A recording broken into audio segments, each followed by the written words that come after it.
some feedback from your side. Sure.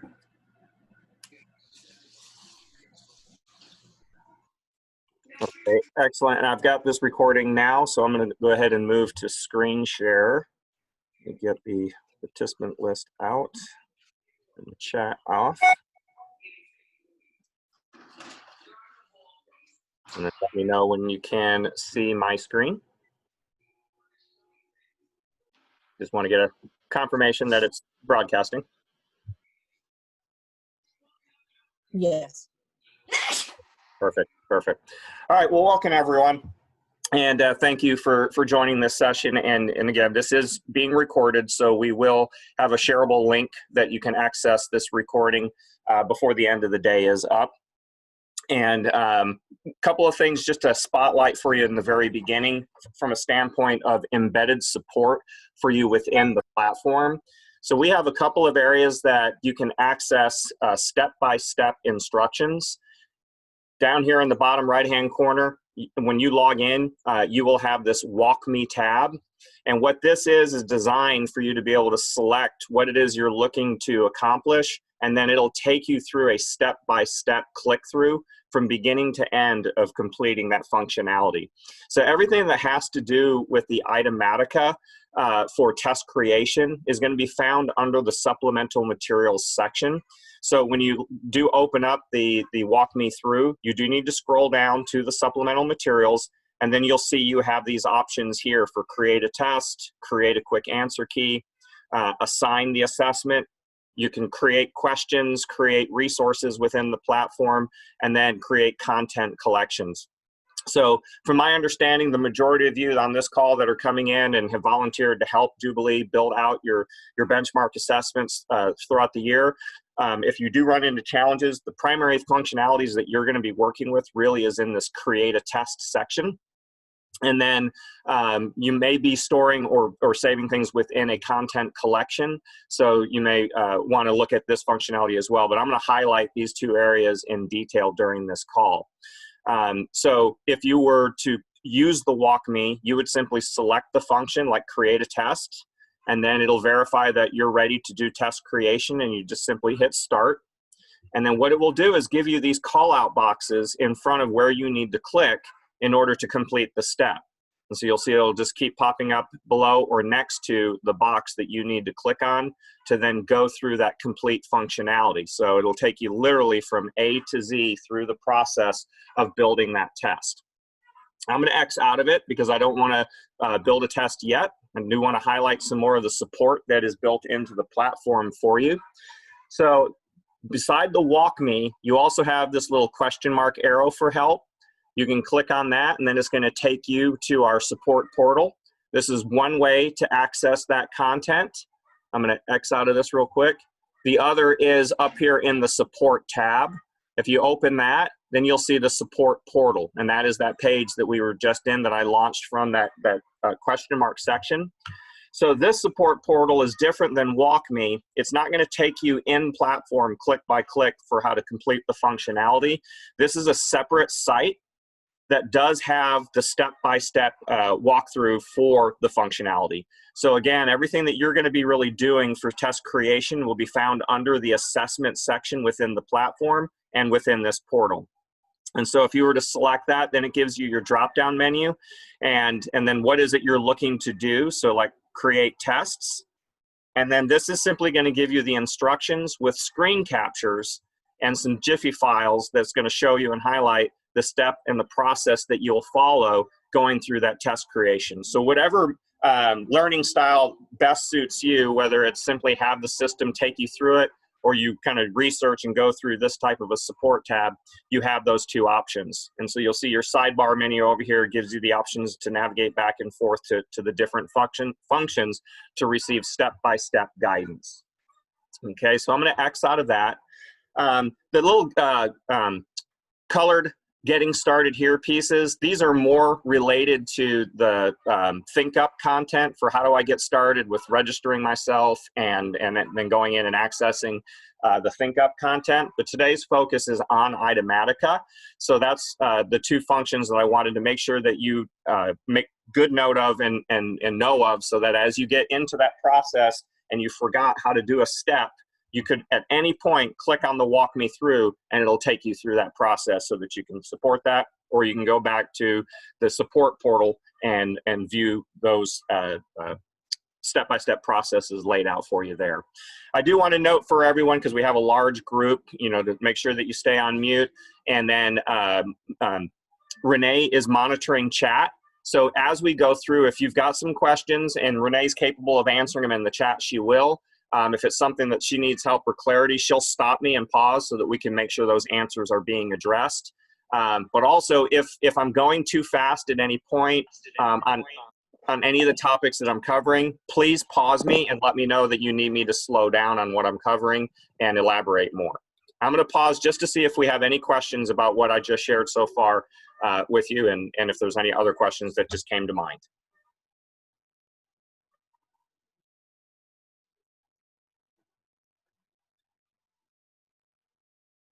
Okay, I think I took an appropriate pause there. So we're going to go through that process of that test creation. So as I mentioned, you've got your sections across your top nav bar. The assessments is where Itematica lives, and that's where the item bank that you're going to access for building tests resides. So you'll simply click on your assessments, and then you've got your option window here.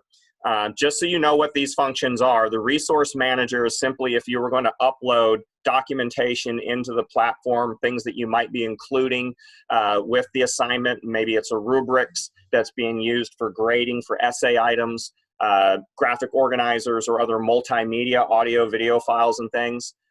That's what the resource manager is for. Question manager, you will use the question manager functionality. It serves two purposes. One is for you to be able to edit the item bank items to mirror what it is that you want for the assignment. If the way the question stem or the answer selections or formatting doesn't 100% align up to what you want in an assessment, you will have the ability to edit. And I'm going to show you how to do that as we go through the test creation. But this also allows you to author from scratch items that you want to use or bring in. But that's what the question manager functionality serves as. And then we also have the ability to build in blueprints as to how your test creation is going to follow and model those blueprints. The test manager is the functionality for creating tests, for building your assessments. So you're always going to go into the test manager when you're grabbing an item for new, or you're grabbing an assessment that you want to find and edit. Maybe it's an assessment you were building and you saved and had to walk away to do some other task, and now you want to come back and find that assessment. You can go into your test manager and either start from scratch a new one or go find an existing one so that you can edit or continue building it. But I'm going to start with the new creation.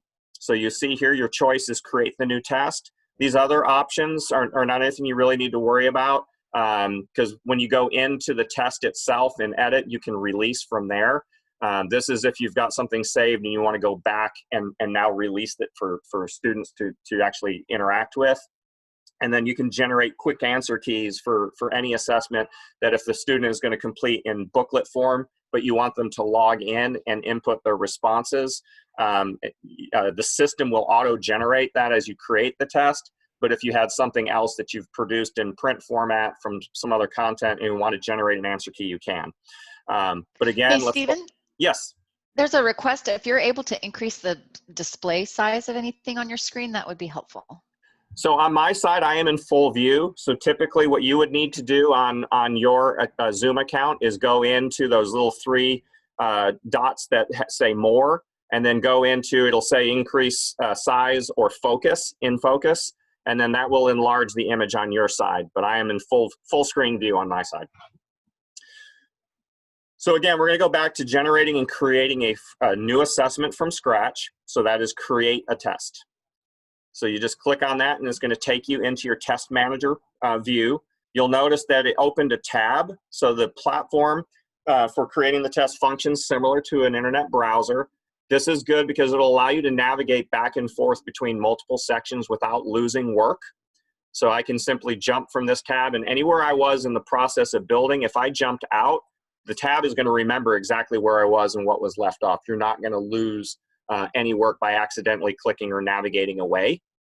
I could even close out this tab and not have saved it. But when I go back in and go to assessment and find to edit because I accidentally closed out, it's still going to have exactly what I did and where it was where I last left off. The system will always continuously saves your work based on where you last were in it. The only way to eliminate a test that you've started building, once you've started the naming of it and moving forward, is to actually go in and delete it. So that's a nice function in the sense that you don't have to worry about accidentally losing, hours of work that you've done because you mistakenly clicked or X'd out. And then if I launch into other things like question manager resources, those will open up as tabs across this taskbar as well. You'll also notice that everything is going to be in number order. So any function you'll find, there's always going to be step 1, step 2, step 3. And within the test creation, you see you've got a nav bar across the top, and this is basically the workflow for completing out the building of an assessment. So wherever you are in the step is going to be green. And so let's say I'm halfway through the process and I realized, well, wait a minute, I want to go back to this previous section because I want to make some changes or do some additions. I can just click on these green dots and it'll take me back and forth just like the way the tab functions. I can go back to this section of the assessment builder, complete some more work or make changes, and then just click back here and it's going to take me right back into where I left off and exactly where and what I was doing when I last did it. If you see an asterisk next to a field, that means that that's a required field. The system will not allow you to navigate to the next step if you have not completed those required fields. So naturally, you're going to have to name the assessment, and I'm sure you'll be given instructions about the naming conventions of how you want the assessments named. I'm just simply going to call this test for the demo purposes. The description, you can see it says optional. So all that is where if you want to provide some additional details for someone else who may be looking at the test to know any additional information about it. And then below this is the course, and you'll see there is an asterisk next to it, so this needs to be required.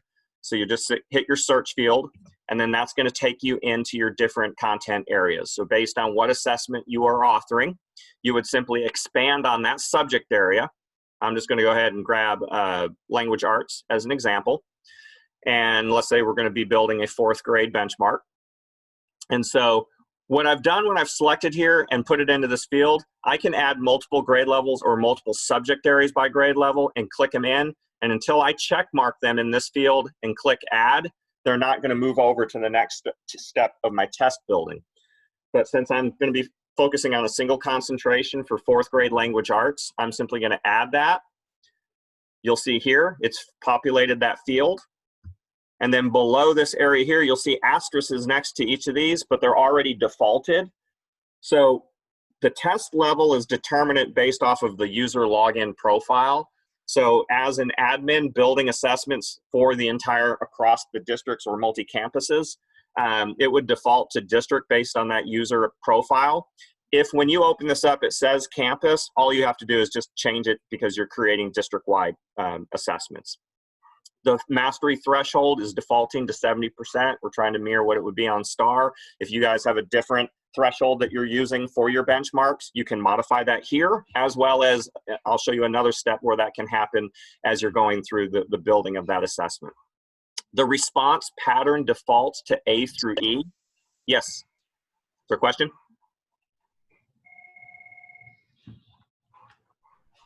Okay.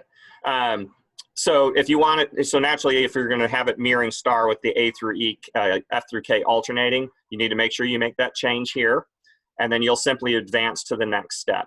Now, if I forgot to complete any one of these steps, it will tell me that you must fill out all required information, and then it'll highlight, underline in red, the section that I need to fill. Sí. Can everyone place themselves on mute if they're not on mute so we don't have distractions in the background? So the response pattern, you do want to change that to make sure that it's producing in the way you want to track. Select your next step. And then the next step is simply going to take us into our filtering options for grabbing our item bank. So again, you'll notice the green dot. Now I'm at this section. If I want to change anything on the test information, if I just click on that, it'll take me back there. I can make those changes and then simply jump back to here. I can do that at any time through the workflow of building the assessment. So what you're seeing on the screen right now is basically the first steps for filtering and accessing the item bank. So you see up here at the top, your search selections. So I can grab additional criteria and add it here. Nothing's going to change below here with regards to identifying the questions and types until I actually click search for questions.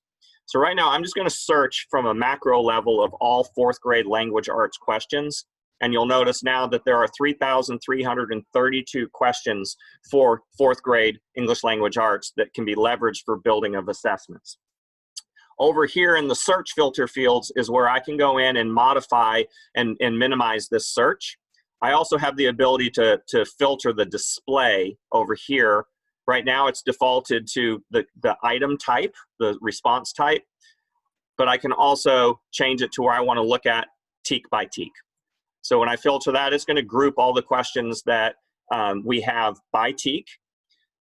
I've got a standards filter section over here, so this is basically going to be my master list. So I can hit the view all to open it up in a much more viewable and sourceable. I can expand this to a full screen right over here with the arrow and then minimize it back down or X out. I'm going to go ahead and make it full view so everyone can have a better view on your end.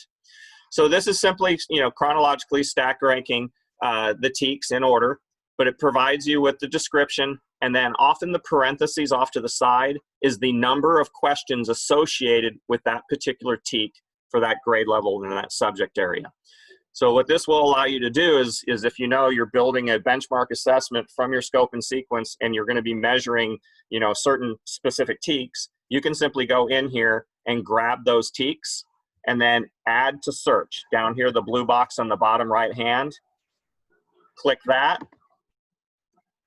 And then what I'll have is the ability to grab other items because it's going to take me right back into this field here. But the 3,000 will change because look up here, I grabbed those teaks and added it to my filter, but nothing's changing here until I search for those questions because I've added new parameters to my search field. And now I have 190 questions on the basis of those particular teaks that I grabbed. Now, with language arts, you do have an additional ability to source by passage. So you'll see I've got the passages listed down below. And then I can go in and, again, view all, go to a larger screen with the up arrow. And then I can look based off of the passage story and title, and it'll give me the number of teaks that are associated, or questions and teaks that are associated with that passage. And so if I were to grab, let's see, I'm going to go ahead and grab the first page. Now, one thing to note with the passages, we have English and Spanish titles in here. So if SP is at the end of the story, then it's going to indicate that is in a Spanish text.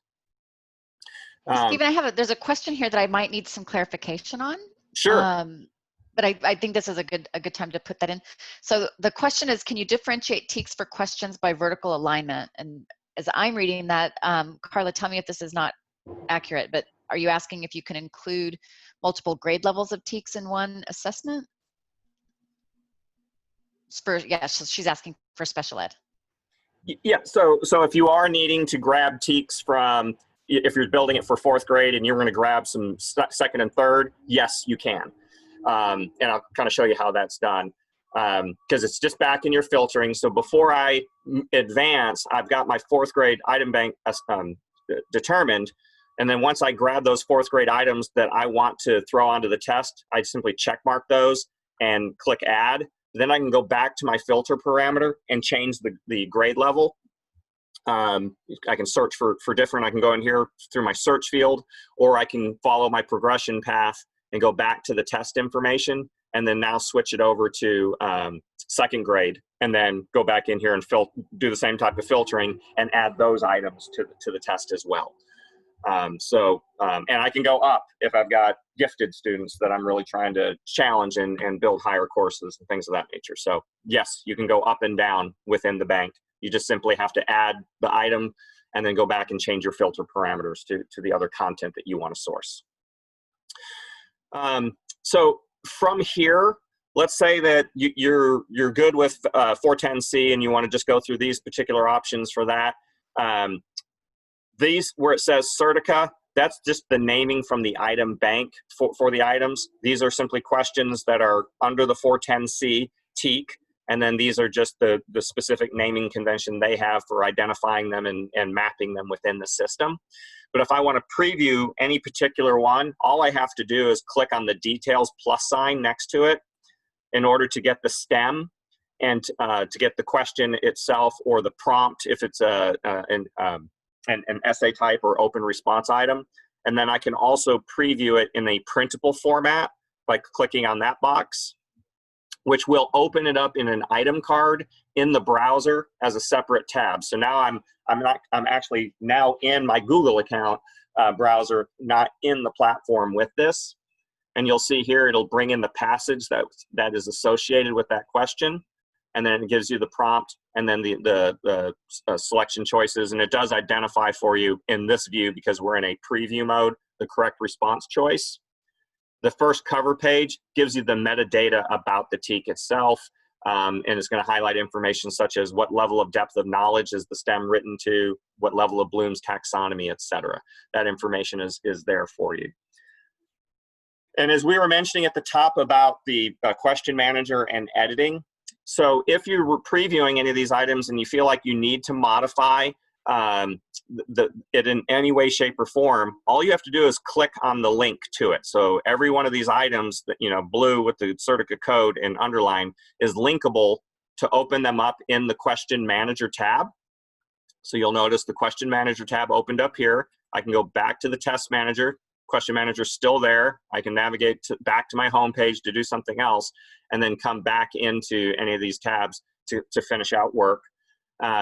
So the question manager now brings in the question, the student response types, and all the other information that's already embedded within the account. So to edit, I have to first copy. And so up here in your icons here on the top with your tools, you've got your home page, your refresh. So then you've got your copy right here. So you just put your cursors over the image, and it'll explain to you what it is. So when I hit copy, what it will do, and I'm having a problem in my demo account because I'm not a live producer of these.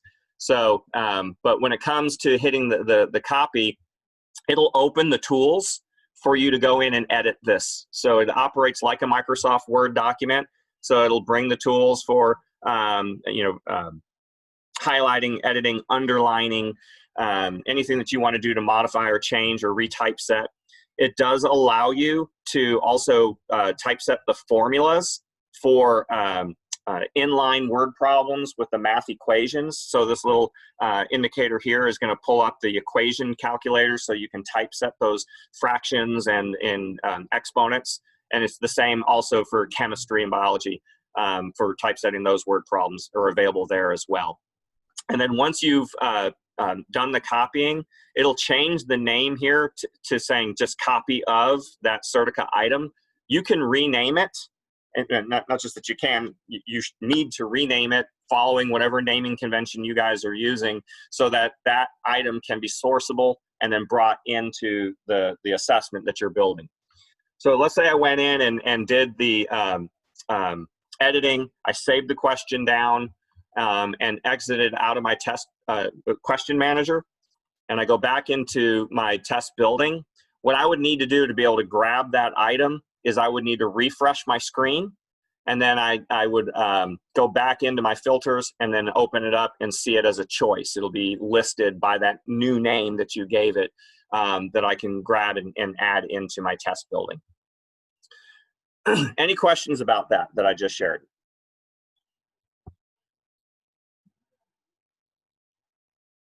Anything in the chat, Renee? I have a No. question. Go ahead. So, Go. the question that you added, does it get saved to your profile, or does it only get saved to the test that you are creating? It's being saved back into the item bank. So it'll be in with the queue of the Certica items, but with whatever name you gave it. You can then take any items that you've edited and add them to a content collection shareable file folder that you can then go in and source down here in the filter through content collections. So you have two options. One is you edit change the name and save it, and then it's simply going to save within the item bank for all the other 410C items that are there. But, and when this list opens up, you'll see the Certica naming, and then it'll say, Jubilee Academy 1.1, whatever naming you're going to use. And then you can select that. But then, like I said, you could also go in under the curriculum section is where we have our content collection folders, where you can as a central office, build that collection manager, and then you can add content, and what you can add is those edited items into that. So that way, as you're authoring, if you want to go and source and look at 4th grade Jubilee edited items as an option to pull into what you're building, then you can simply do that and simply change the content collection you're viewing and bring that in. So that's just a filter here off to the side that allows you to open up and then add that specific collection by check marking it. It adds it up here to the search parameters, and then you would hit search for questions, and it'll bring in those items along with the already open Certica items. Thank you. You're welcome. We just minimize those for viewing purposes. So all you have to do is minimize back out the minus sign, so it goes back to a plus. And so just for the purpose of saying, okay, I've identified the items that I want to use. I want to grab an essay item in here with this as well. And let's say these, I'm just going to say 5 questions. I'm just going to grab them randomly in this example. That I want to add these to my assessment. You've got your add questions button here. Confirms at the top that you have added those questions, but it's not going to navigate away because you still have the option to say, I want to go back and grab, in that special ed example, I want to go grab 3rd grade items to add into this, or I still have other items I want to grab from other TEKs that I'm going to refilter and sort and change. So until you're finished grabbing and adding, you're going to be able to stay here and navigate backwards into this page to make those adjustments.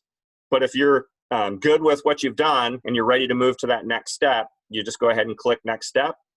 And again, takes you to showing your nav bar across the top.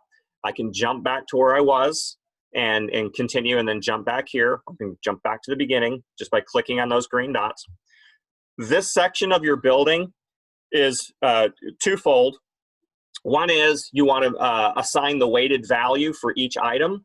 So you could simply distribute points and just click on that, and it's just going to give an equal distribution of points up to 100 points for the assessment for 100%. Or you can apply points. You can manually typeset them in to give different weighted values based off of the item type and or level of difficulty.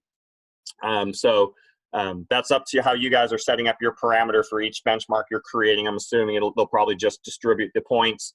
And then you'll have the ability to organize the sequence here that the questions are in.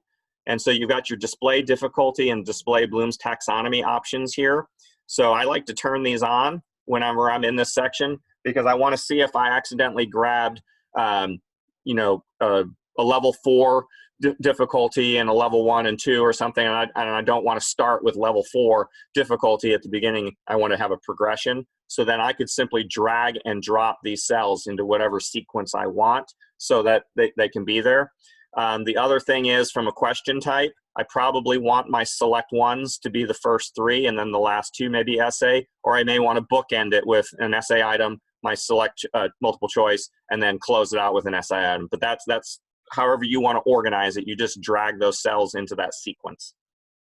Now, if after you brought this in and you realize you really didn't like that item as being a part of this test, or you don't like the progression of levels of difficulty, you can delete any one of those items from here and then jump back to your selection process.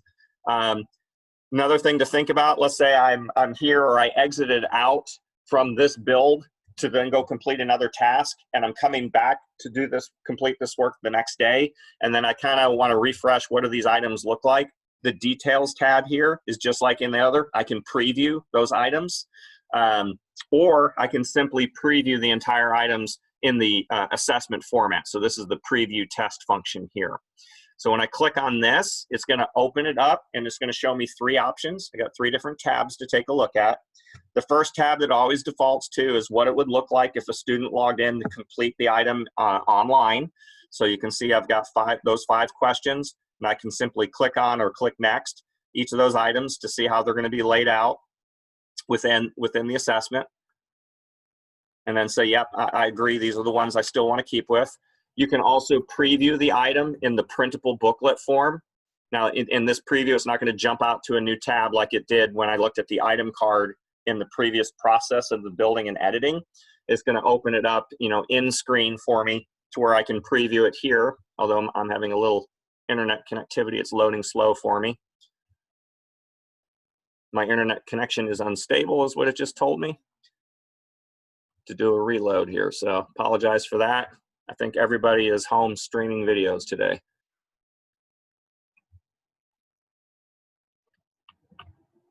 Okay.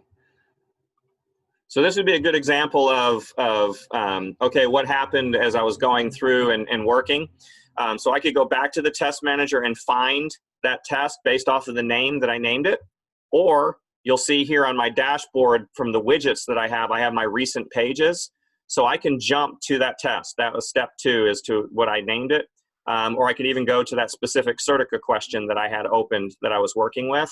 So it allows me to navigate and jump back into, and you see how it's taking me right back to where I was. So that's one of the nice things about how the system simply remembers and stores what you were doing.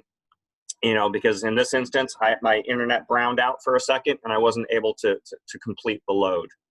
I'm going to see if it'll let me do it now in preview here. There we go. So the first thing that's going to appear is the cover page for the booklet, and so I named it test. Whatever information or and description information you've provided is going to be there. And then again, there's the story passages, the stem, and the answer choices. So I can do that quick preview for what it's going to look like if they do it online or if I send it to pen and paper.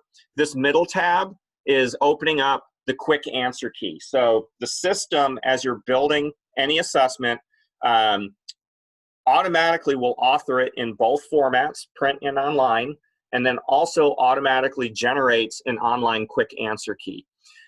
You're able to generate pre-slug scan sheets with these assessments as well if they're going to do pen and paper and then they're putting their responses into that pre-slug scan sheet, and then you can scan that in. Or if they have access to devices, that they can still have their print booklet in front of them and then simply input their scores. So this is kind of the same sequence that I had left it in that previous screen. So I had my 2 essay items still in the middle and then these multiple choice. The student can log in to quick answer keys on any device. That's one of the nice things about a quick answer key is they can use their cell phones to log in to their student center, access the quick answer key, and very easily transfer their responses or enter their responses. They wouldn't be able to go into the complete test in an online format on an iPhone because just the screen is too small for them. They'd have to keep scrolling too much and it'd be too cumbersome for any type of true summative assessment. But they can use any device to access the quick answer key. I'm going to go ahead and close out of this. Takes me right back to where it was. So if you're good with the order and the sequence, the scoring distribution of points, but since I navigated away, it did not save the distribution. So I just simply have to make sure I hit distribution again. I've got all my points in place. And then I'm simply going to go to the next step. And it's asking me, are you sure you want to? So I definitely do. This is just a check stop in the event that you want to modify the mastery threshold and or the performance bands. So at the very beginning, you could have changed the mastery from 70 to something else, or you can change it here as you're building the test. But typically, this is just a quick check. Yep, we're going to go with 70%. It's mirroring our cut scores, and I'm going to go to that next step. It's always going to ask me to verify that I'm ready to go to that next step. And then this really is that final stage. This is where if I want to view the answer key, and it'll just show me a print version of the answer key. Do I want to preview the online version? It'll just take me right into that same display that we looked at in that previous section of the online, the bubble sheet, and the printable version. So otherwise from here, the next step would be, if everything's ready to go, is to finalize that test. So when you click finalize the test, the rest of these little bubbles are now highlighted and everything else is ungrayed that was over here. So at this point, if all you had to do is create and finalize it, you're done. For the people who are going to release and assign the assignments, they would simply go in and look up this test, or you would indicate, I've completed my benchmark, and then someone will go in and grab it and drop it into a content collection folder, and then determine the release and schedule that out. I'm going to walk through that process just so that if some of you that are on the phone that are doing that process, that just as a refresher for you, and just so that the others that may not be doing this process at least understand the next steps that are going to happen at the central office to release the assignments. So if you were going to create it as a printable, you would just click the create as a printable, and then it's going to take you through another step-by-step release. I'm going to go ahead and click on that just so you understand that process. And so naturally, because it's the printable version, it's going to ask me to give it a name, and I might modify the name to test P, meaning it's going to be printable. You can add some descriptive content. You can work on changing or modifying the font size, the answer labels. You can add a leading or trailing resource to the assignment. And that would be more for if it was, like if you want to add a graphic organizer, or you want to bring in some specific instructional content information. You can put it in where that's on the first page before they start going into the question, or it can be at the back of the assessment as a final page as a graphic organizer or a tool that they might need in completing the assignment or the assessment. And then down here, you would simply, if this had a lot more than 5 items, you would break it into sections so that you would separate out and maybe have the first 5 items chunked, and then they move on to the next section and they've got items. So you would simply click on the add sections and then check mark the ones that you want for that first section, or highlight them all and say, we're just going to make it all a singular section for 15 or 20 items. Excuse me. And then you're going to provide some instructions within the details here, which will then provide kind of an additional header page where you can typeset some specifics to the student who's going to open it up, and here's the steps that they're required to follow for the assessment. And so you just typeset that information and then apply that. Now, I'm not releasing this since this is just a dummy test. I'm going to close out of this. But then ultimately you would save it, and then that'll be accessible for you to then grab. It'll drop it up here in this printable screen. You can click on it, and it'll open up where you can save it down as a PDF to your hard drive, or you can literally print it off. So that's one of the nice things it'll do here if you're trying to generate those for pen and paper use. And then you can generate your pre-slug scan sheet here, which is basically going to take that test and then generate it. And what it's going to ask you to do when you release this or grab this is to generate the pre-slug. It does pre-slug it with the student ID, but since you're not releasing it as the author of it, and it's going to be released through the content collection, you wouldn't generate that here. You could generate the pre-slug at the time you're releasing the test for students to actually use. And then the release test function here would be if I was going to go ahead and release this as an online test that the students are going to take. So the releasing of this is releasing it to their login and user ID.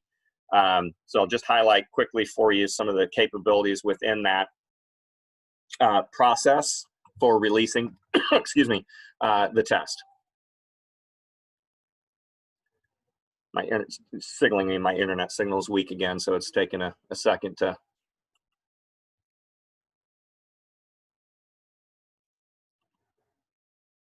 I'm going to refresh to see if it'll let me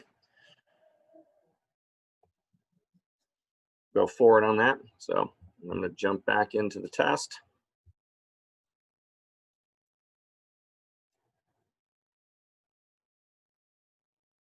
And I want to.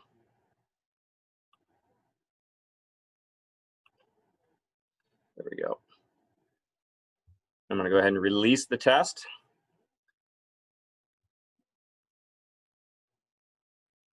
All right. So now you see you've got your step details for the releasing of the assignment. Now this is all on the basis for online use. Will your students be doing this online, or is everything going to be for, are they going to be taking it in the printable formats?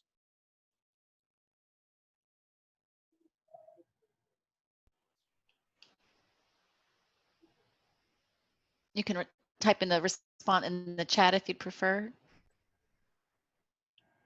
That is the question that we still have for Ms. Leon. At this time, we're really pushing for everything to be done online. So we will have that answer before we move to the work session following the training. Okay, perfect, perfect. So if you do choose and have students access the assignments in the online platform and then log in, so then this is where you're going to set some specific parameters around how they're accessing and interacting with that in that online. So it's already going to default to what you did for naming the test, and all that information is here. But you have some additional functions in the sense that if you want to secure the assessment, so what this does is it will lock them into that assignment where they cannot navigate away and go to another internet browser or things of that nature, so that they stay in the testing environment. And then you also have the ability to randomize the questions and answers. So that way, if they happen to be in a computer lab or in a classroom that has the devices, they're most likely, based on how they're sitting and how they're randomized, they're not going to be able to look on each other's screens and see, excuse me, the same question at the same time. Over here under these pieces, because you're doing benchmark assessments, you're probably going to want to make sure that they don't necessarily have access to see how they scored, or see their answer choices, if they're correct or incorrect. So these are defaulted to unselected, so you don't have to do anything at that point, unless you do want them to at least see how they scored on the assessment after they submit their work, and they can know that they got 90% or 100% on that. But if you want them also to be able to go back in and see item for item, the ones they got correct and what they got incorrect and what the correct response was, you can check mark that. But again, for benchmarking and summative assessments, I wouldn't, because you don't want one period telling another period that the answers were this. Your online test taking tools. So as you're releasing it, you're able to enable those specific tools for that specific test. So if there's a specific calculator that's required for the items that you've chosen. Now, when it comes to text-to-speech, if you have students that are on a 504 or on an IEP that requires text-to-speech, there is a way to enable the system to automatically recognize that student, where you don't have to go back in and release the test to all your 504 IEPs with it, and then come back and then release it a second time with it turned off. And I'll show you how to do that in the student tracking page here in a second. But if you were just enabling it here, you simply would check mark. You could either turn them all on, or just turn on the text-to-speech or the ruler or protractor for the math assignments, or graphing calculator, or whatever the case may be. So, or you can simply just make sure they're all disabled, and they're not going to be able to access that or turn it on later. The other thing that you would do, and this is a requirement, is set an end date. So if you're releasing this and you have, say, a grading window of time for teachers to get all students logged in and completed, then you would set the start date and end date, and it is required to have an end date, or it won't allow you to release. It'll come back saying you must complete all required fields. It also will allow you the option of making it a timed assessment. So if you have where you allow for 90 minutes for benchmarking, or 50 minutes, whatever the case may be, you can change it to a timed test by just simply going single question time per test. And then you will determine the length of time in minutes or hours, depending on the situation. And then you can also turn on a display warning when they get to however many minutes before it's going to turn off, before the timeout happens, to allow the students to know that, or you can leave that disabled and it just will end on them. This fourth step, when it comes to releasing the test, is just an optional step. This is where if you want to add instructions. So what will happen if you put content here is when the student logs into the assignment and launches the test, the first thing that pops up on their screen is a box that has these instructions in it. And they have to preview, read, complete, and then close out of that box before they can access the assignment. This is also an option for you to, if you want to add, say, for example, some type of a resource that they may need let's say they're doing this asynchronously at home, which I don't think you'd probably be doing benchmarks that way, but I'm just kind of using this as an example. And there's a specific graphic organizer or something you want them to be able to download and have accessible as they're going through the items. You can attach that here, and then it'll be linked on their screen where they can open it up as a PDF view in a tab, or download and print it off, however you want that to be done. That's what step 4 allows you to do. It also even allows you to incorporate an audio file or a video file, if there's something that you want them to view or see in that format before completing. You can embed that here as well. You've got your multimedia or link codes that you can do that here. So otherwise, if there's nothing that you want to provide in those additional details, you would just jump to step 5, which is releasing the assignment. And so the person who's releasing it is going to have the students kind of rostered under them in the system. So their name is here, and then when they hit apply filters, it's going to open up their access to the different classes, different schools, different grade level content. So based on what you're releasing, you would simply check mark that group or those multiple groups or sections, and then simply go to the release test. And you'll see here at the bottom, it also says, when you're releasing this, do you want to generate pre-slug scan sheets to go with it? And, so it gives you that option here as well. It also allows you to go back in and preview the test from here as well. Question? Mr. Rudolph? Yes. If we don't know if we need to release the Scantrons, is that something we can walk back on and then choose to do so if we needed to? Yes, you absolutely can. And so what I'm going to do is kind of show how you would do that. An option for doing that is you'll go back to your home page, and then based on your user profile, what you would have to do is go into the master student tracking. So based on what's stored on your homepage for your sections and groups. So let's just assume this is the Jubilee section for district, and I've released this out. So the student tracking page is simply also where you go in and manage your assignments. And so let's say I just released this 4th grade ELAR assignment, and I meant to generate and modify this assignment. Then what I can do is I can actually unsubmit it from here and then go back in and make changes and then resubmit. Or I can edit the details and go back in and generate the pre-slug scan sheet from here. And then I could also, if we had a new student that just got added in and they weren't on the original release, then I've got the option here where it says release to new student. So this is where I have the ability to come in and make those changes. This is also where, if you've got those essay items that are open-ended and that you have to grade those online, you would go to the grade function here, which will then open up that assignment. And I'll just go ahead and click on it. It'll open up that assignment, and then it'll give you the information or details on the students that have completed it that you need to go in and grade those items. This one is good that I grabbed because it has an essay question in. And so this is where the rubric is attached to that essay item that's being used for scoring. And then as a teacher, I can go in and follow this rubric while I go in and grade the individual students' assignments. And then this is an example that for the student, the test began with multiple choice, and then the submission with the incorrect response that the student inputted, and then check marking what the correct response is.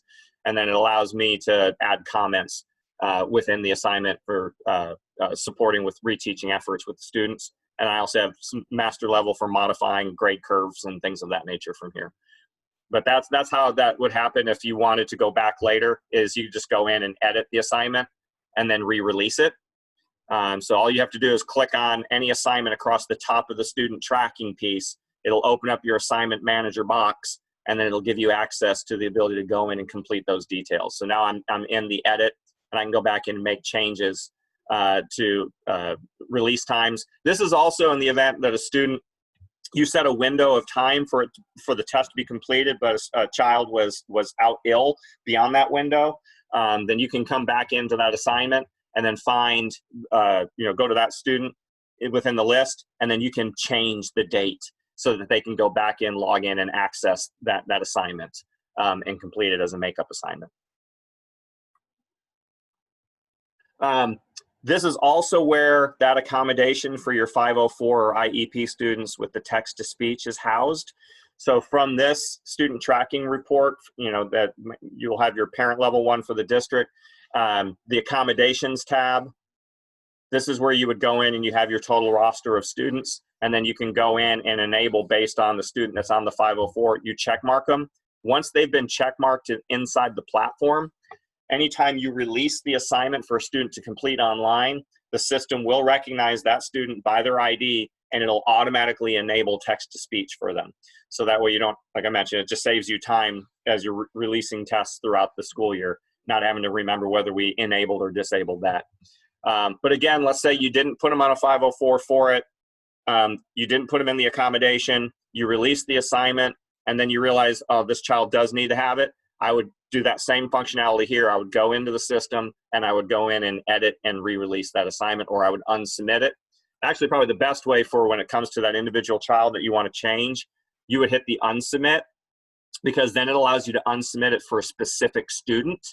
And if I unsubmit it for Isaac and then apply, then I can go back in and re-release it to Isaac, and then I can modify those test-taking tools or other parameters for them. This is also a good function if you have a student who did bomb the assessment and you want to go back in and reteach, and then you want to give them a second chance to take the test. Then what you would do is unsubmit that test to that student, then have them retake it and submit it, and then take that score that you apply based off of that second administration. Okay, I'm going to pause for some questions because as it relates to building a test, that is the complete process and workflow. Reminder of the walk me through, that if you forgot how to go in and do a certain step, it's under supplemental. You always have to scroll down to that. And then when it comes to creating that test, this will take you click by click from beginning to end how to do it, as well as the questions and resource manager. And when it comes to that assigning of an assignment, releasing the test, that's there as, assign an assessment. That's available in the walk me. And then your support tab for your support portal is accessed through the support section, labeled support portal, or here at that question mark on on any screen that you're in, those question marks are there, and that will launch you into that support portal as well, to then go in and get those directions in detail, along with those images in Jiffy files to show you how to go through it, again, in a step-by-step self-walkthrough process. Questions? I have a question. If, for example, you created a math assessment of 10 questions and you in English, and you want to mirror the same test in Spanish, does every single English question for in the bank have a Spanish version of that question, or do we have to translate? How does it work? So not 100% of the items have a Spanish counterpart, but a vast majority do. So we do have a master list that can be shared out where you can kind of go in and organize. It's kind of in an Excel format that identifies the questions by TEK and by Spanish and English that you might use as kind of your blueprint for that, if you will. And then that will allow you to be able to quickly access and sort and find those TEKs within the item bank when you're building your test. But not 100% of the items are translated in English to Spanish. And is that sheet over here? Can we get it from this platform, or is it something that you can send to us? Something that we'll have to send. We'll request it and have it sent out. Thank you. Yeah, that will help. Absolutely. Stephen, can you clarify again? I'm sorry, I was sending a message to Kristen. What are we hoping to get? Oh, it's basically the documentation that identifies which TEKs are in both English and Spanish. Okay, thank By you. subject area. Since we know 100% of the items are not translated, being able to make sure they have a comprehensive list of those items that are both in English and Spanish, Okay. so they can do that. be very helpful too for like dual language. Yeah, definitely. use Definitely. anyway. Awesome. Thank you for that. Absolutely. Any other questions that are in the chat, Renee, that you've seen that you need help with? Nothing for you. Looks like we're good. All right. Excellent. Excellent. Thanks. So one thing just for you to note, like when you first log in, your screen may look different than this one that I have here. You may only have one box or just these same two. The middle box here, or middle icon on your home page, is the customize for your desktop. So I went ahead and removed all the boxes or widgets that are unrelated to what you guys would be doing with the test building.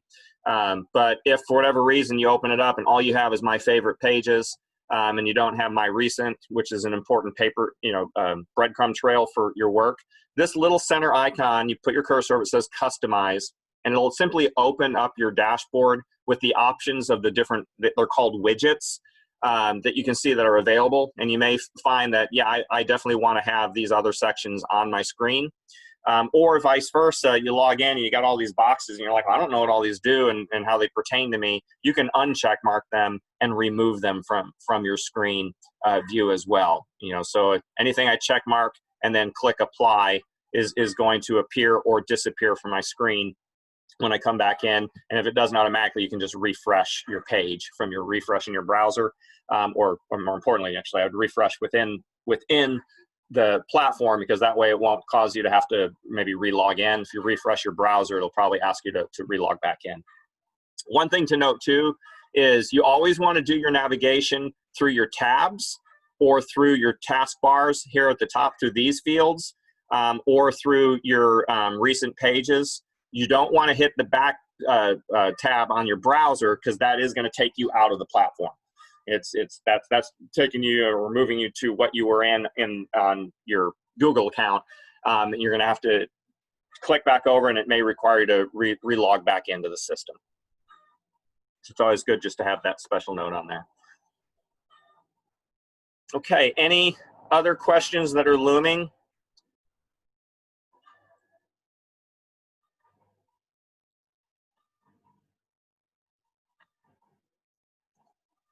All right. Chat looks good.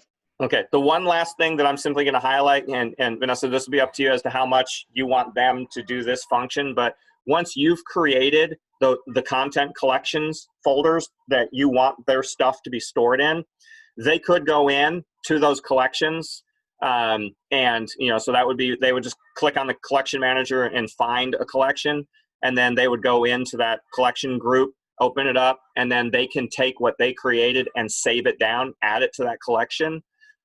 Or you can simply state, just save your work, follow the naming convention that we're following, let me know when you're complete, and then you and or whomever from central admin can then go in and grab those and drop them into those content collection folders.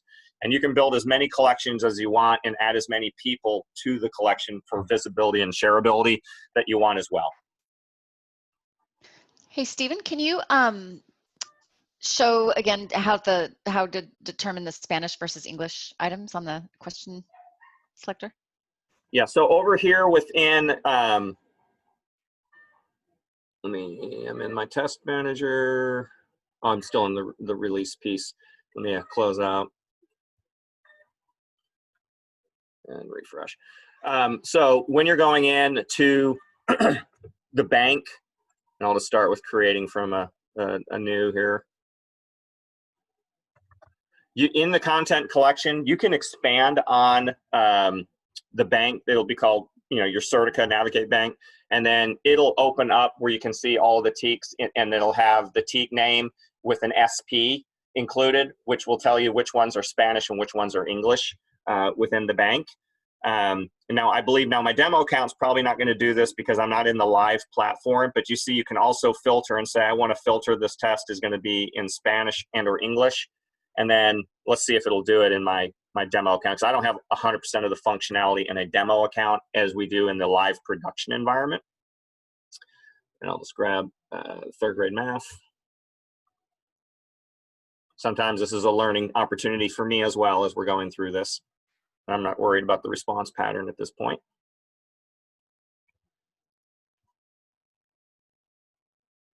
And then when I come into the collection, let's see, I'm gonna go ahead and just hit search, get the full third grade items in here, open up the standards, and then view.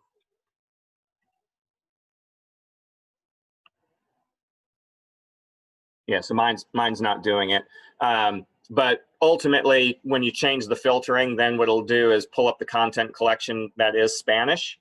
The other option that it allows you to do is within the content collection over here. I'm gonna pull this out to view all. You'll see here SP. So you got Certica Math SP. So what I can do is grab that and add that to my search. And then I could even minus out, well, now I'll leave third grade mathematics in, but now I'm adding the filter field of Spanish. And so now it dropped from the 3,000 to 811. So what this is telling me is these are all my Spanish items that are math that I can choose from. And then I can preview them, you know, just like we were showing on the English version from here as well. So you can filter back and forth between English and Spanish. It's just a matter of grabbing that content collection. And so just to reiterate on the collection, over here in your content collection section, this is where those collection folders, shareable folders that you're creating and tagging content to will be stored. So if you wanted to go in and grab and release a specific test, or if you went in and built a collection where you went into the item bank and grabbed specific questions for specific TEKs that you want others using in test creation, that would be something that would be stored over here in a content collection that you can then grab, add it to your filter, and then search, and then it'll bring those items up onto your screen for you to use. And if they've already been authored and secured, again, just like the other item bank items, you can copy them and make changes and save them down under a new name. But once you've authored and created it, you want to keep the original intact and then copy and make those other modifications. So that way you can always go back and reuse the original that you've put in. But if it's an Itematica Certica item question that you've gone in and edited, you have to copy and change the name. The original will always stay because you do not have the ability to edit in the original form. You can simply duplicate and then make changes. There was just a question about copying. Do you mind just showing the button where they'll do that? Anytime you're in your screen that you want to copy, you've got your tools right here. So you always look for that little home first. That lets me know where I'm supposed to be. And then you've got that copy page. So you just put your cursor over the information. It'll give you a little call out where it says copy. And then when I select copy, it'll just refresh the screen. I'll still be in the same tab, but it's going to change the name to copy of. But when you copy the item, what you want to do is click into it. So you go into the blue underlined code so that it takes you into that question manager, and then you would go in to hit that copy function.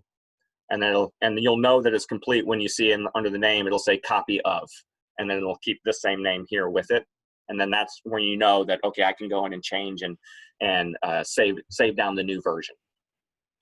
What's great about doing that, the question specifically was how might they create Spanish versions of the social studies questions. And what I like about the copying option is, like in this case, you've got that little graphic that will go into your translated question as well, versus you authoring something from scratch. Yep. Absolutely. Other questions that are in there, or others that would like to pose a question? I would say that, if you want to take yourself off mute and ask some questions.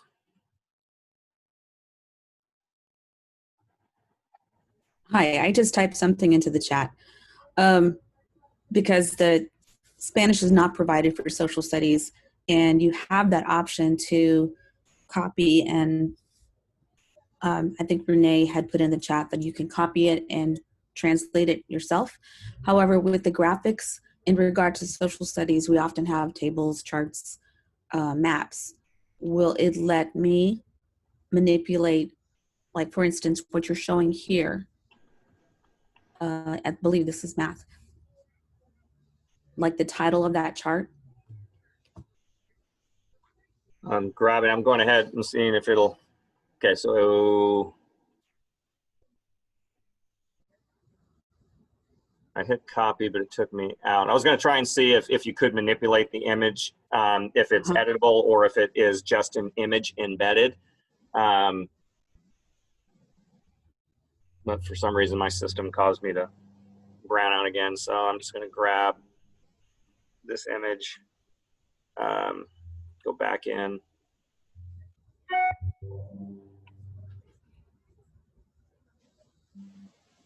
And even though this is English, it is still at the same point. We're looking to see about whether or not it's editable. Now, again, I was having issues with copying items earlier within my platform. I've got a ticket in for them to try and fix that. It's a bug on my my demo account. And it's still sitting there kind of hung up. Renee, while we're kind of doing this, I know you don't need to screen share it, but could you go in to your I'll test it. I was just getting ready to do that. Perfect. Thank you. and just test it? I believe in some cases the graphs are editable. It depends on whether whoever authored the item grabbed it as an image from something else and dropped it in, or whether they created it. Now, I believe for the most part, the items were authored and created from scratch in the sense that they were not grabbing JPEG images and dropping them into the content. So the tables should be editable, but we're going to have Renee validate that since my demo has that bug and I'm not able to go in and replicate that process.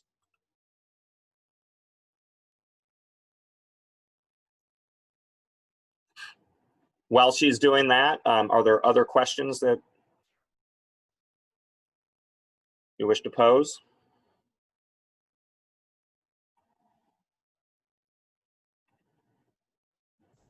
I'm going to move from. I do have a question. I'm sorry. Yes. I'm surfing through the questions. Can you help me find EOC 1 and 2 for English? I'm looking through, but I only see everything goes up to 8th grade. Let me see. So you're looking for what subject area? English 1 and English 2, the EOCs. Okay. Let's see. Let me go to I might be looking at the wrong place. Let me see. Let me just get caught up to where you're at. I'm just going to name it with some gibberish. We're going to go to language arts. Mm-hmm. Oh, see, I'm probably in the wrong place. So what I did is I grabbed 12th grade course level for English language arts, and then let's add search. Yeah, so these are the these are English 4 that I grabbed. And are you wanting 1 and 2, English 1 and English 2? Yes, please. I think I was just in the wrong area. Yeah, I think so. Yeah, so what I believe you would have to do from the course is English 1 and 2 is going to be like in 10th or 11th grade. Right. I was looking through another area, I guess. Let me see that check mark you have there. Can you click on 9th for me, please? Yep. Yeah, so that's going to be your English 1.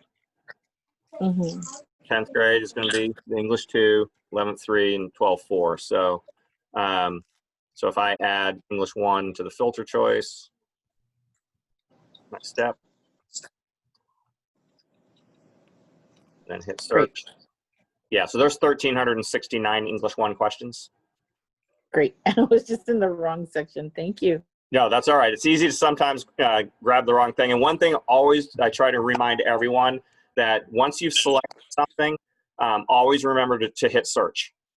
Because okay. I've heard this from a lot of folks saying, yeah, I've added everything, but nothing's showing up. And then when we go in, we realize they had not clicked this button to get the content. So perfect. Thank you so much. I appreciate it. You're very welcome. Renee, were you able to go in and validate that? I think your issue is affecting all of the demo accounts because I got the same error message. Same error, okay. So well, I'll check with Nikki. Yeah, we'll get verification on that because one of the challenges with us having demo accounts, we're not in the 100% complete what they call production account, which is what you guys have. Ours is primarily for just showing and not getting into and producing everything because, you know, for whatever reason, that's how they set us up. But apologize for not being able to validate that here on the call, but we will get the answer to that question and get that shared back out with the group. Hi, this is Mary Gonzalez. Quick question, extension question on the Spanish piece for social studies. Is there I guess I'm trying to understand how we would go about that. Are we going to have to translate that question by question, or is there like a library of like stems already that we can pull from to get a question going? Just trying to dig deeper on how we would approach that. Yeah, the way that they're set up, it is going to be question for question in that it's loaded in the platform that way. So there's not like this master list that you can go in and modify and change, and then it will flow through to items. So it would be find the English item that you're wanting to use from an English side, and then build the English test first, and then go in and translate, copy and edit the items and save them down under the new name for the translated versions. Okay, thank you. You're welcome.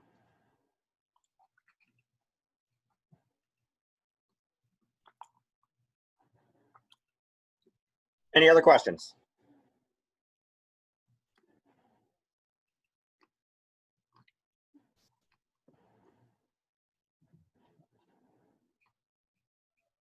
So at this point, I did want to share, this is Vanessa Fox Norton, that Ms. Saldana and I are in the process of sharing the nomenclature with everyone. And the nomenclature is how we are naming the tests so that it's easier for us to view when we do drop the data into DMAC or any test or any information, so it's matched up. So please note that when you begin creating your tests that we do want to follow this. If you have questions, you can see Ms. Saldana or myself. And the second part was we've talked briefly about how we will release tests, and they will be released online.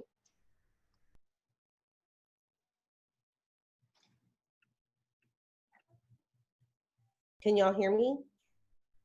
I'm hearing you. I'm assuming everyone else can. Okay. And so at this point, I know there's a handful of people who the login and access isn't working. So I know that Renee is working on those, at least those 3 names. If anyone else is having trouble, let's post that in the chat because I've gone in and checked and it looks like everybody's active. And so I'm not quite sure what the issue is. If you've never logged in, I think that that's what we may be running into. But I can't be for sure. So we had intended for this session, the first hour, I know we're a few minutes over, to be, you know, an onboarding for us to understand how to create assessments. And so everybody in this group is a lead for one of the assessments or more than one, most of us. And so really our hope was that these next 45 minutes could be spent on beginning to create these first assessments or playing with it so that we have live support to ask any questions that we may run into. So that's really what the use of our time should look like for the remaining 40 minutes or so that we have. And so if there's no other questions, it's kind of like a work session, y'all, the way that we've done like teacher web pages or the way we've done planning with teachers across regions. So this is a time for us to play with it, ask questions. If you want to create your own Google Meets and pop out of this one and come back to this one, if you have questions where you're with any of your team members, you're also welcome to do that. I don't know, Miss Leon or Miss Muniz or Miss Saldana, is there any other information that we want to share with them before we begin this process? I have a question. Let's say I've created a test, but I need to go back and change the time that it's accessible. How do I do that? Yeah, let me go back into a screen share mode and get my image. Okay, so I'm going to exit out of the test manager. So anytime that you've released something for a student and you need to modify that time, then that's where you're going to go to your student tracker. So based on how you're profiled or set up, you'll have a widget that may be labeled My Sections and Groups. Like here, I've got my classes and groups. So depending on whom you released it to or how you have the students across Jubilee rostered under you, you would go to that student tracker for that. So in my example, I'm just going to go to the one that I have favorited and that I use for demoing.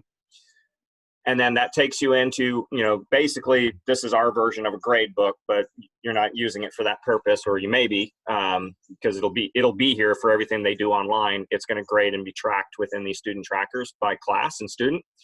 But the assignments or the tests you've built and released are always going to be what's up here. So whatever test you created and that you named and released for that grade or subject area, then you would just click on that test here at those top bars. And then that's where it takes you into the assignment manager.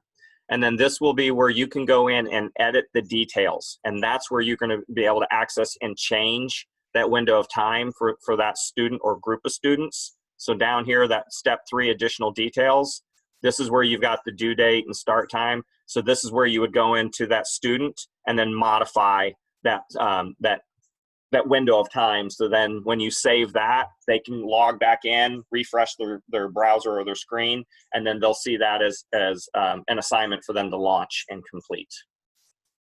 Okay. So it's always just in the student tracker, you know, click on the name of the assessment in that top window, and then it'll take you into the assessment manager, which will then allow you to edit details. And then that's where you'll go in and modify those student resources. Got it. Thank you. You're welcome.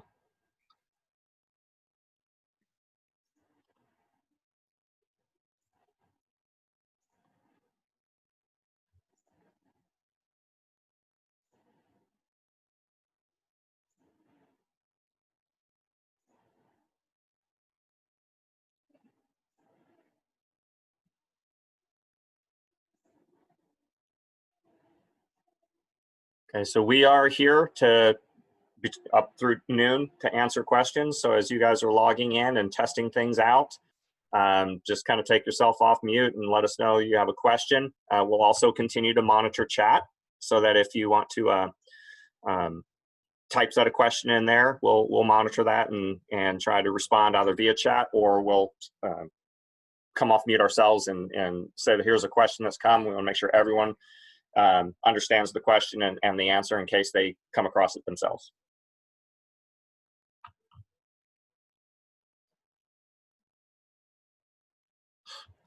I am going to go ahead and post what everybody's assignment was in the event that they may have forgotten. And it can be found on our September 4th IC agenda. I have a question, and it's related to matching the Texas TEAC to the library of questions and Yes. how they're titled. It's not giving me the option to search by Texas TEAC. What are you getting in your list when you're filtering? Well, I'm getting. Let me quickly tell you what I'm getting. Hold on. I'm getting Certica 18 English 601 651. That doesn't tell me what Texas TEAC it is. Okay, so you need to go to your filter by type, so you can filter by standard. That way it'll group those Certica items by TEAC. So I'll go in. Yeah. That's what it was. And you said it called group by standard? Yeah, so it should be filter by type, a little drop-down window, so it'll say type in it already, and then you open that window and you'll select standard, and then that way it'll group them. Question type? Question type? Yeah, I'm going to go in and show on my screen here. I'm going to open up and get to that point so you can see exactly. I just got to grab. Just going to grab math just quickly.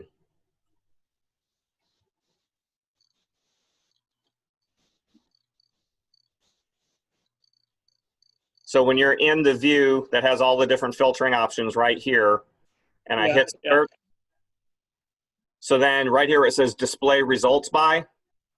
Oh.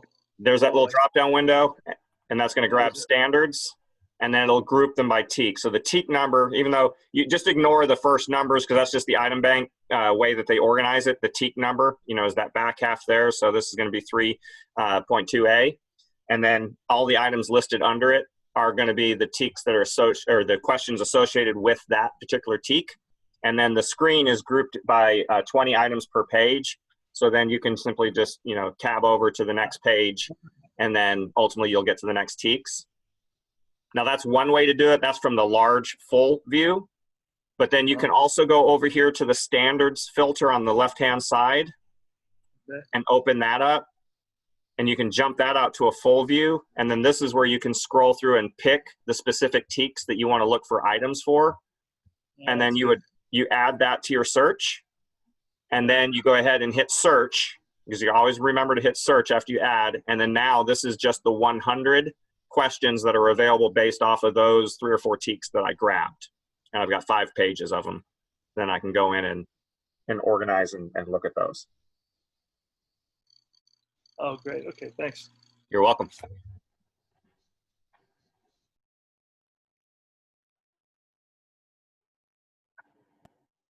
Miss Putty, you're posting that this is the implementation guides lead. I'm double checking and I'm seeing that this is the test creation leads. I'm going to double check it, but what I've posted in the chat should be correct. Let me double check it.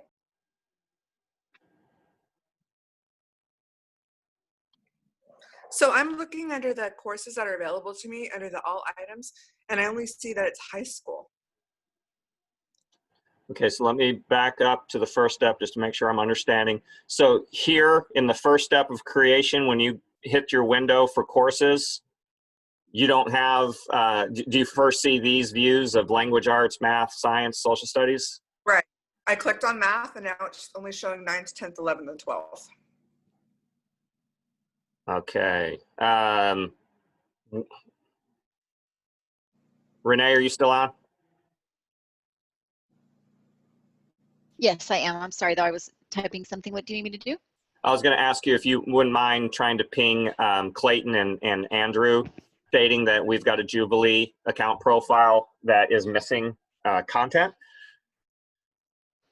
Now, one thing that I might suggest that you do, because sometimes this might happen, is when you first expanded on it, you've got a little refresh window here under the all items, and maybe hit that and then re-expand and see if that changed, if maybe there was just something that was truncated and needed to be refreshed. Okay, let's see. I click on course, refresh it. Yes. And then I'm going to click math again. Nope, it still just shows 9th, 10th, 11th, and 12th. Or 9th, 10th, 11th, high school is what it says. 9th, 10th, 11th, high school, okay. One thing for us to take a look at that could be, so I'm going to back out of here. Let me go to that next piece. Well, no, it wouldn't be here because you haven't gotten this far. I was going to see if, well, actually, we could still validate this on your account. If you want to just select 9th grade and then go to the next where you get to this filter page. And then what we would do is open on the content collection screen and see what all you have loaded there, because maybe they accidentally set your profile up just as a secondary user. Okay, I clicked on 9th grade mathematics. I clicked on the box, the little box to click into it. And then click add at the top of the screen. And then that will take you back to the original screen where you then would go next to take you to the filtering options. Right, yeah, it's not doing that for me. It's saying, it's not letting me click on test level. Okay, so just to verify what you're saying, when you are here and you click on, I'm just going to grab 7 since I don't have the same display. In this window, and I'm assuming you can see my screen. You may have navigated to using the same device. So you clicked on 9th grade. Did it bring it over here into the screen as an option to select? Yeah, so I did that. It lets me do that. I click on 9th grade, and then I click that little box that you're hovering over right now. Yep. And then I click add. Okay, and then when you do that, does it give you a message? No, It's just sitting there it just doing. it popped back to the page that you're on right now, and it says test level select one, but it won't let me select one. So under the course, it says test level select one, like right here where my cursor is, that's where it's saying test level select one? Or no, or down. Go down here. one. Okay. Yes. So there, it doesn't give you a window. You can't click on that window and open it up. Correct. Okay, so let me make note and reach out to our product team and see if they can get them into your profile to see what's going on there. I'm composing something to Clayton and Andrew. I'm not quite sure I know how to describe. So is it that are you missing content, or it's getting like you're able to see all the content, but you can't change the test level? I can't change the test level. And also Okay. I can't content. I only see 9th, 10th, 11th, and high school. Yeah, so she should have K-12 content in Okay. view.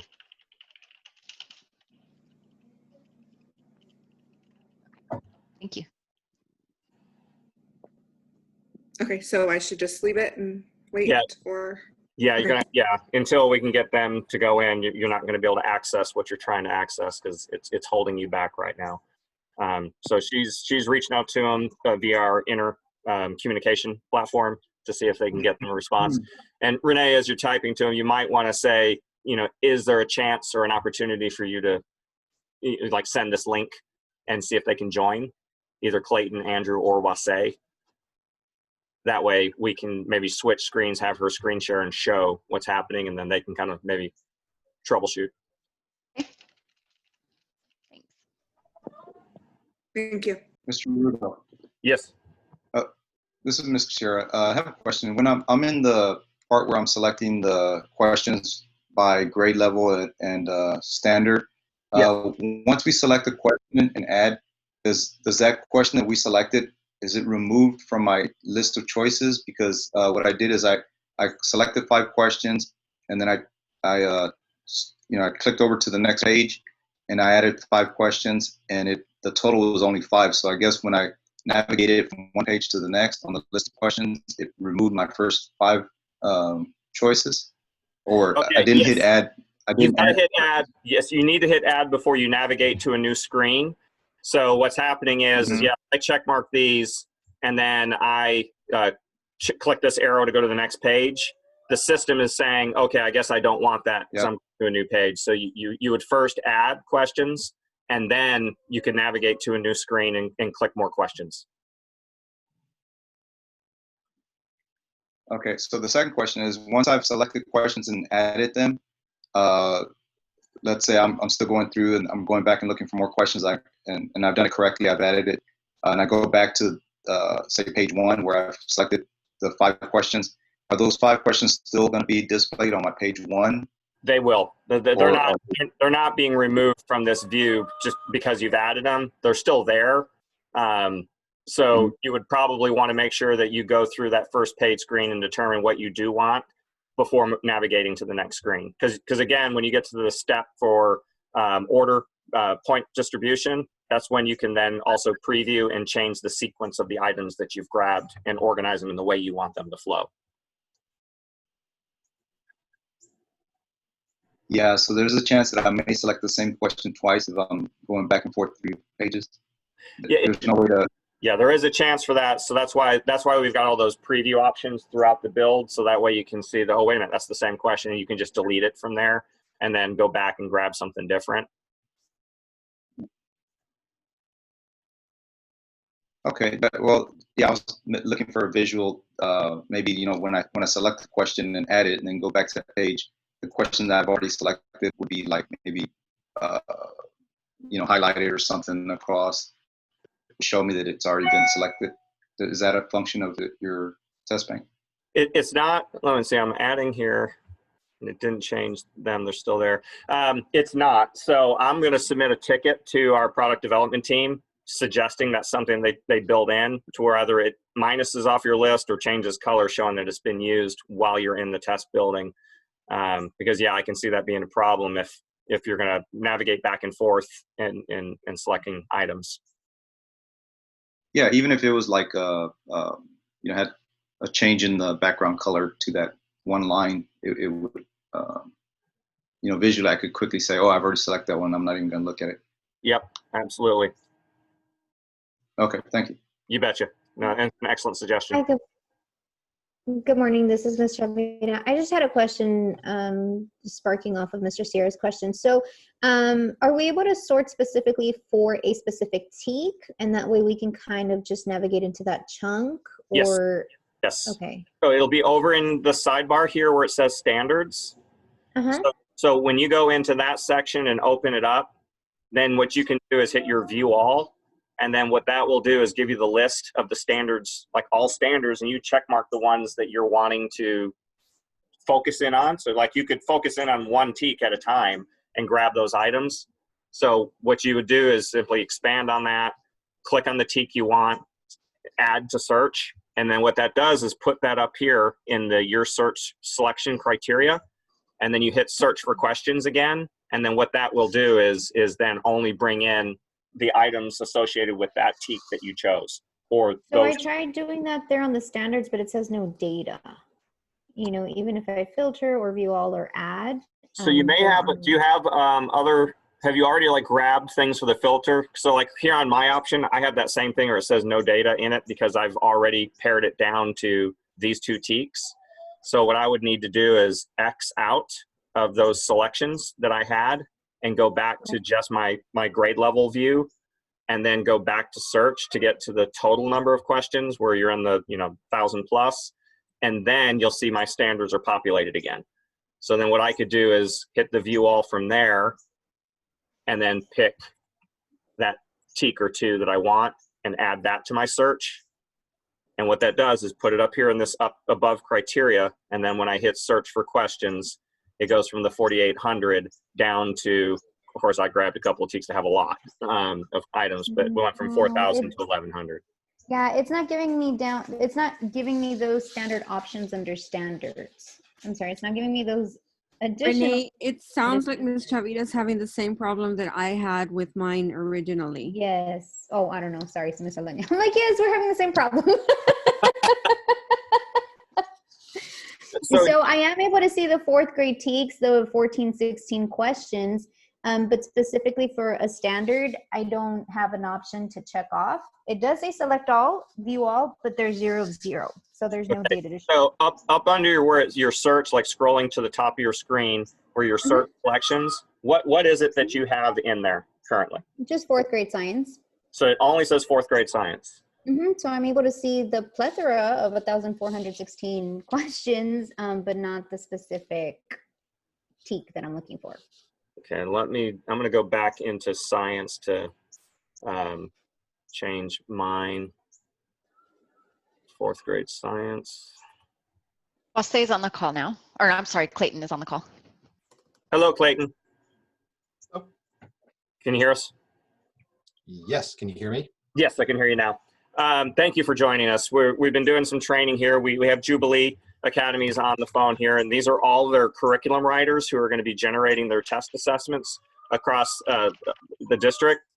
And right now we've done the demo kind of training, and they're in the process of trying to build and create, and we're staying on the line to help with issues.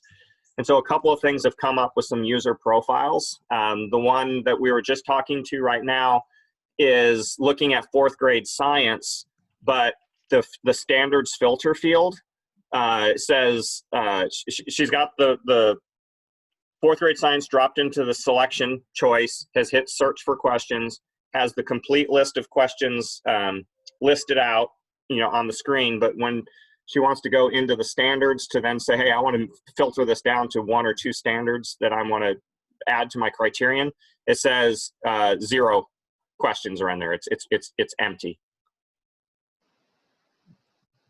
Well, I see 49. Hit the view all. No, this is me. This isn't her. I'm just telling right, you what. But it would be doing the same thing for her if you logged it. Did you log into her, or did you? No, this I'm is not in logged demo. into her. I'm in my account. This is my demo account that I'm in right now.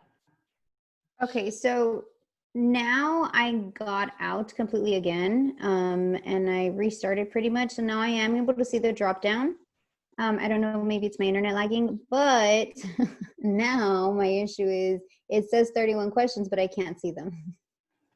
It Is tells there you. any way that you can share your screen Yes, sir. so we can I'm going to see stop what you're sharing seeing? on my end.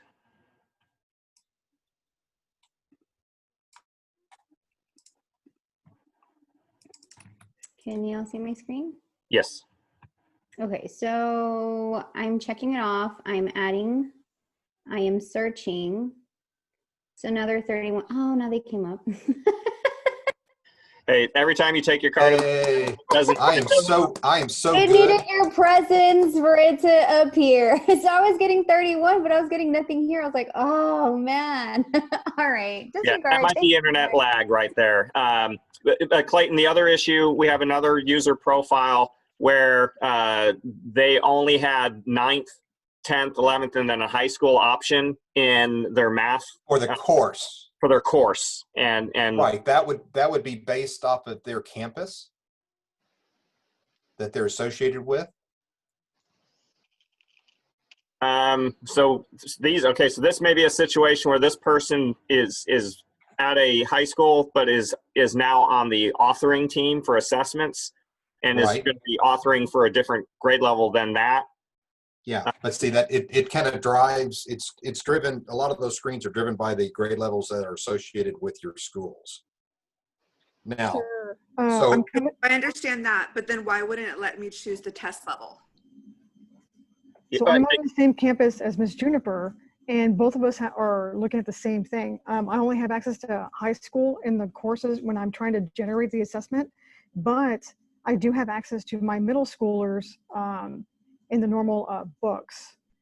And we do not have high school on our campus. right, but you're at a district level, I believe. Well, I think So what I guess I guess I'm a little confused. I think we're overlapping a couple of different issues here. One, we have a teacher that has a teacher role at a particular campus that's trying to now create items at different grade levels than what his or her campus are, right? Correct. That's one issue. Then another one, Pamela, I think you're saying that you're logged in and you're at a district level, I think. Is that correct? Well, I'm a math interventionist, but I was chosen, I guess, to only do 9th through high school assessments, which I understand that. But like I said, it doesn't explain to me why I can't hit test level when I'm in this screen to move on. So what is yours defaulted to in there? Like the test level? It just says select one. Okay, so yeah, so she's clicking on the drop-down menu to move it to. Can we see that just real quick? Can you share your screen? Sure thing. Hold on 1 second.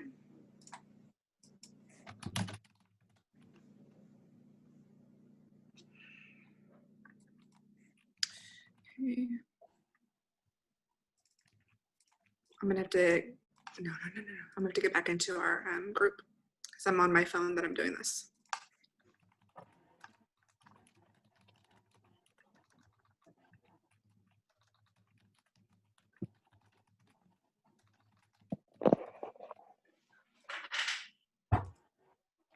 Yeah, Pamela, you're at Okay. There we go. So how do I share my screen? There should be at the bottom of your screen, there's a share screen option at the bottom, right next to the chat. Right next to chat. I see participants. Chat, then share screen. Got it. You might want to mute either the computer or your cell phone because you're both audio's on, so it's getting an echo. Some robot echo going on. Okay, I'm just gonna hang up on this one. And I think it's because also, Pamela, you're set up as a teacher, and that the test level should display. You selected a. Yeah, see, I'm clicking on it and nothing. Like I said, I can go course, and you turn to 10th grade, hit the box, hit add. But when I come over here to test level, nothing. Let me look at something real quick. Yeah, and it also doesn't have the mastery threshold defaulted.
While y'all are looking to problem solve, I just want to direct the leads for the testing creation.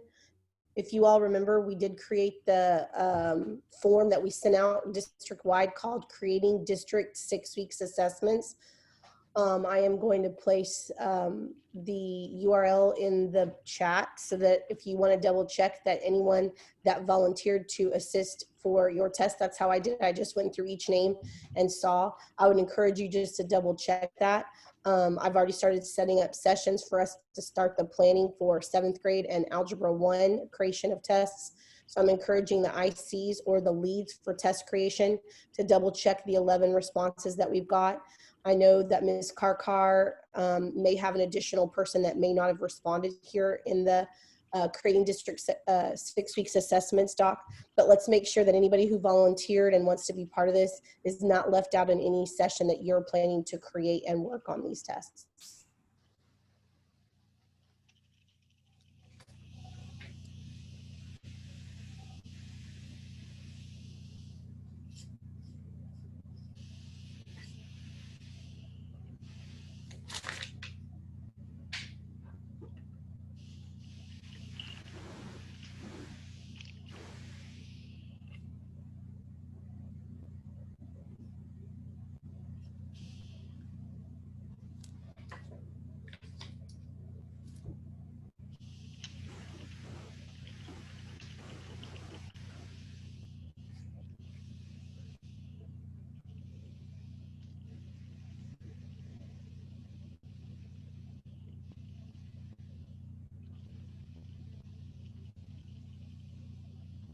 And so you just started, you're just on the,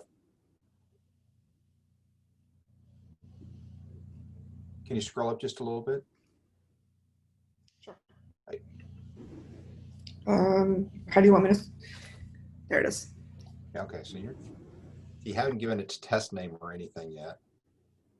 Yeah, I just called it test. Well, see, this is all grayed out, which is strange.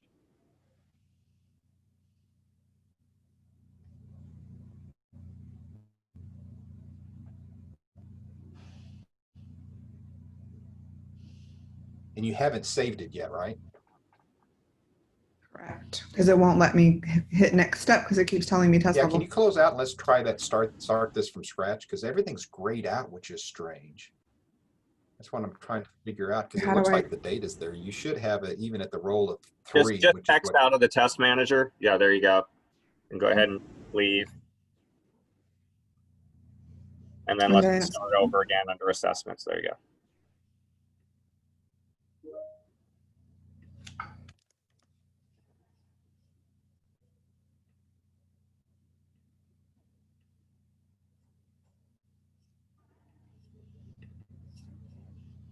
There it is. Now it's letting me do it.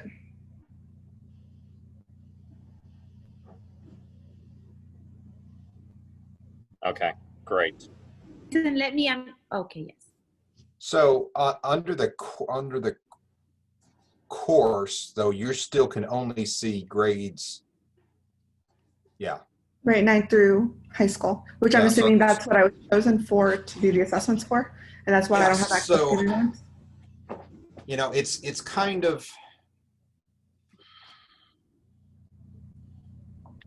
we have 2 options here. One, we can either create individual test writing accounts for everybody that is actually a role of teacher that's in this project that's going to be creating tests, and have them use separate ones that we can set up at a district level or something like that. Or that will then enable them to have access to more grades, which would then give them access to more courses, and they would have access to more of what we have in the system. Or I could add all the grade levels for all the schools temporarily, so that you would have access to more grades. Are you building assessments for other grade levels than the secondary? I don't know. That's what I tried to look into the chat for, but my name wasn't in there under the. Is this Miss Rodriguez? Or, This is Miss Juniper. okay, Miss Juniper, I have you as math. Is that not correct? That is correct, but I don't know which grade level it's for. That's what I was trying to understand. Oh, okay. That if I'm just for 9th through 12th. So for those teachers who are have joined us, or academic deans, assistant principals, anyone that is not an IC or within the CNI department, you all may have clicked multiple grade levels. And so we may be running into the fact that the teacher versus admin side, and you've now joined us. And so we ran into a couple of other issues that we had already edited.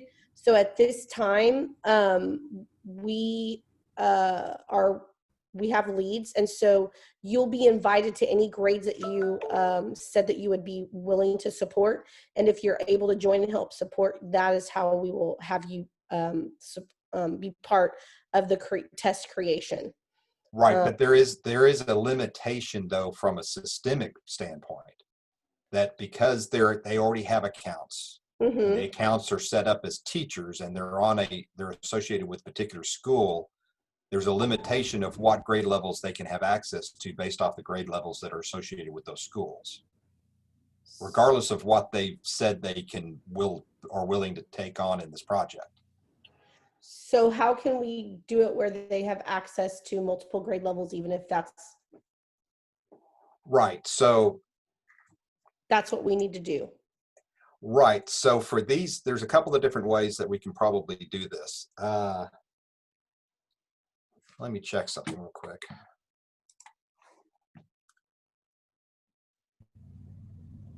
And we don't have you set up with any kind of SIS integration with Clever or ClassLink or anything else. All of these have been done by just files that you've given us, correct?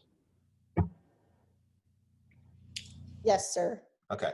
So we have a couple of options here. One, I could add all the grade levels to all your schools temporarily during this project so that would give somebody at the high school access to all the grades. But then that would also give access to any teachers who have access to this content collection to see grades outside the grades that are normally associated with their school. Or if I know which user accounts are in part, the 10 teachers I think that you said that you were going to have as part of this project. Yes. If I know who they are, yes, I potentially could just give them access or associate them with all of the schools, not just high school, but the primary and everything else. That would be a better option. And they would be limited to just those two. I think that will work. I think that's a better choice. I agree. So if I can just get the list at some point, I'll make that happen. I will send that. I don't know your contact information is that my email is Clayton, CLAYTON @mentoringminds.com. And then I'll just add, if they're at the high school, I'll give them the other schools, vice versa on everything else. So they'll be associated with the other ones, which wouldn't hurt because they won't see any student data from any other schools because there's still a role of teacher and they don't have any sections at those other schools. So the only real big impact to doing this is that they'll have access to more grades when creating tests. I think this is a pretty clean way to handle this.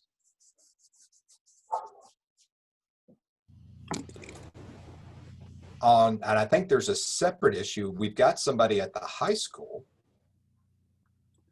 but Stephen, the PO that we actually have for Jubilee only cites Certica grades K through 8. I'm working on fixing that. We're on it. It'll be 9 through 12. Okay, well then just let me know when that is, and then I'll adjust the access. That's why you're not seeing anything greater than grade 8. Yeah, no, go ahead. We're ready for you to do that. That was a mistake on the quote when that was created. It should have said K through 12. They paid for full enrollment. Then you will get all of it. Perfect. I have another question, if I may. Yep. I'm 8th grade social studies. I'm trying to search by unit because the TEKS in 8th grade social studies are the same in many instances. They use the same identifier throughout the units and the year-long study program. So what I needed is, and I did search by unit, but I'm not getting any identification by unit. I'm just getting standard. Yeah, and since these questions, that's a good point. Since these came in from a third-party source, one of our partners, in this case, Certica Solutions and the Navigate Item Bank, they don't provide units for their items. We do have the standard or standards, but those standards necessarily aren't part of a specific unit. Yeah, I was able to get to the standards, and like 1A, for example, that exists in every single unit. So Right. you could have, 1A in the colonial period, and which is taught the first month, and then you could have a 1A in the Reconstruction era, which is taught in the last month. So then, of course, It's the same standard, though. Yeah, but it's a different topic.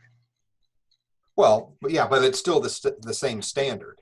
So All right. that item is associated with the standard, not a standard with a unit.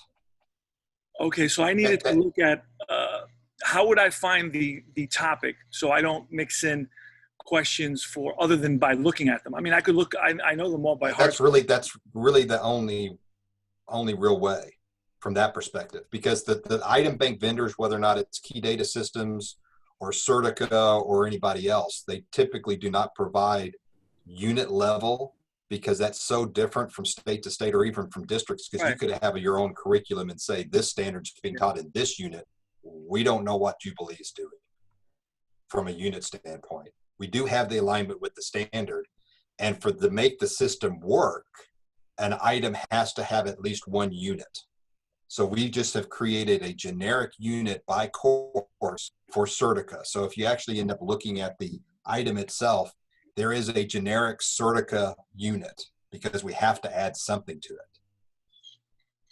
But there is no differentiation between multiple units, so that a standard being taught at the beginning of the year is for a certain unit as opposed to the same standard being taught later in the year for a different unit.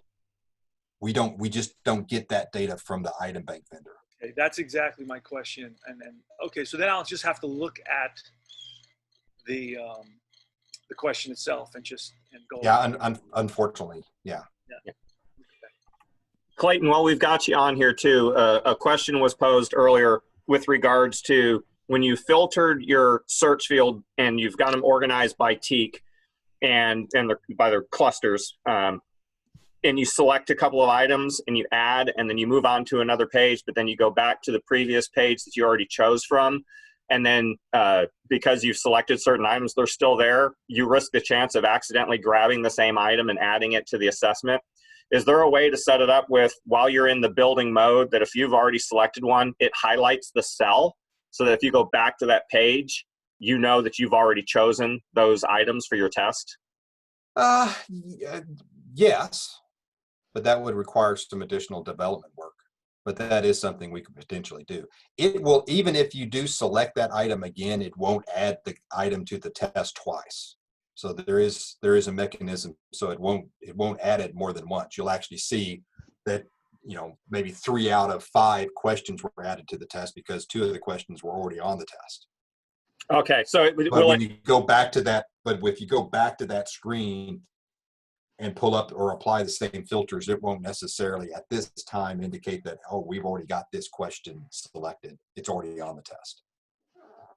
So would it be easier then, as opposed to doing development, to highlight the cell, to have where if you check mark it and that Certica item has already been selected, that it'll recognize and give you that error saying you've already chosen this? Would that be a simpler fix? No. It's about the same amount of development work. Okay. Well, please put it into kind of the roadmap discussion, because I can see that being an issue for folks.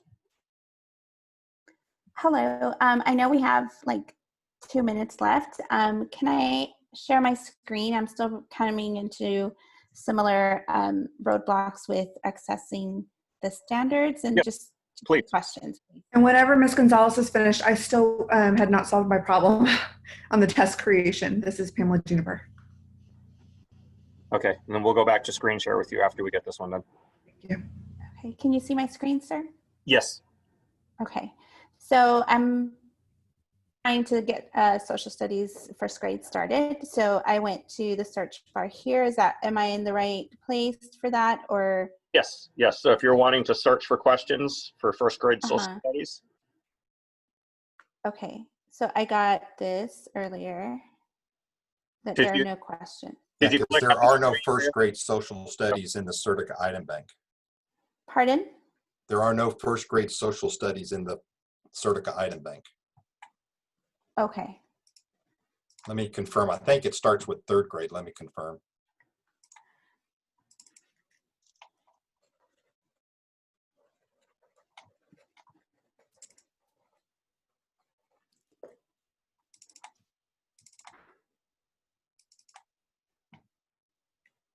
While Clayton does that, we do have a question on, let's see, kind of going back up to where I need to pick up.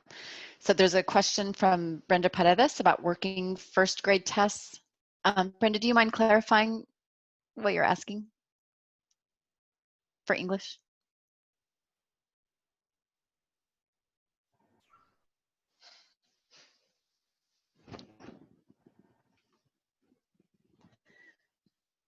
Okay, what she typed was that that they clicked on English and it's giving them access to Spanish, and it seems that there are more Spanish tests created than English in the first grade.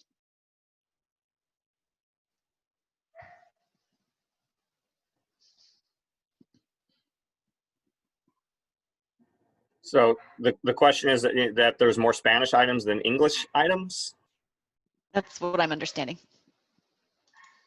I think just asking if they're seeing that correctly, or They shouldn't be. There's 30,000 English items in the Texas coverage for Certica for English. For Spanish, it's only 5,000.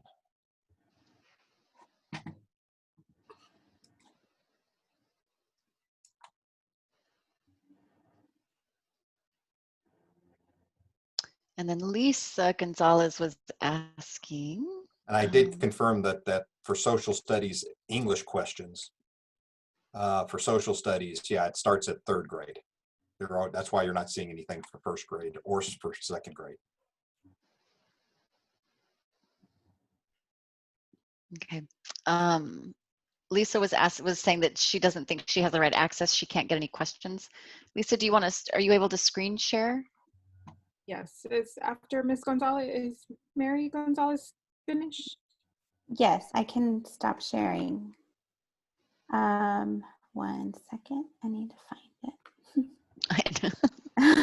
I'm the same way. For me, it's down in the bottom left corner, like if you get your toolbar back up where you can see the chat and all that stuff at the bottom. Yeah, I kind of lost it. Oh my goodness, where did it go?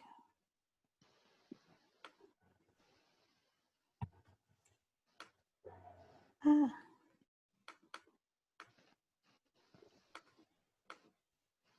I don't know where, oh, wait and see.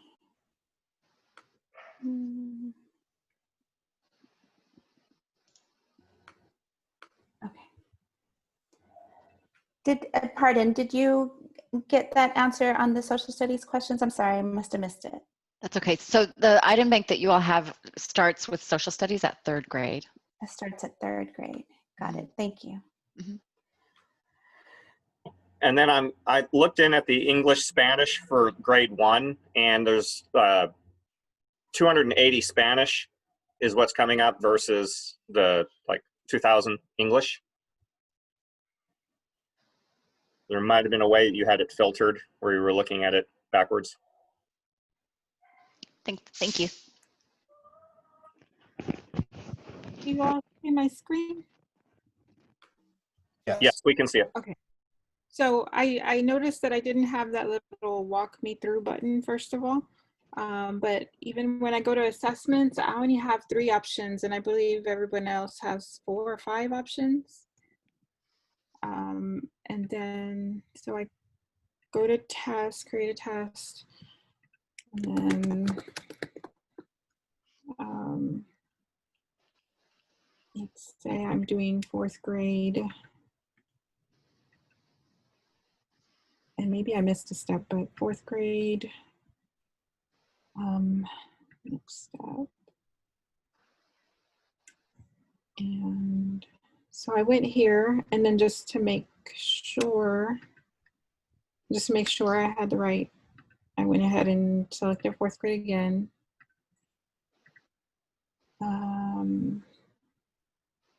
If I go to standards, nothing comes up, even if So I put in a standard. you need to hit search for questions first.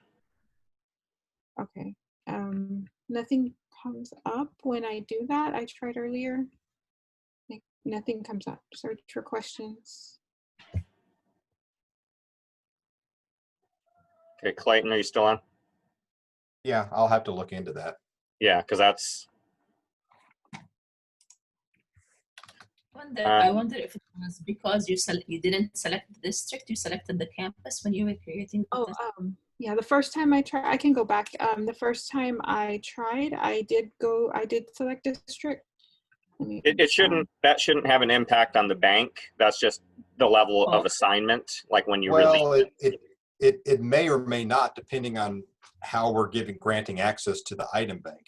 Okay, so we can figure out real quick if she has access to any of the items. Go ahead and click yes. There you go. And then click search. Okay, search. It still doesn't give me anything. Still yeah, zero. If you can't, go up to the top and pick assessments again in the purple area, and pick question manager, and select find, edit an existing question. Yeah, you don't have access to any questions. Okay. That's the problem. That's what I thought. Yeah, Lisa, what's your last name? Gonzalez with an S at the end. Monica Chacon is having the same issue. Thank you. You don't have the test blueprint. Yeah, I have nothing. Nada.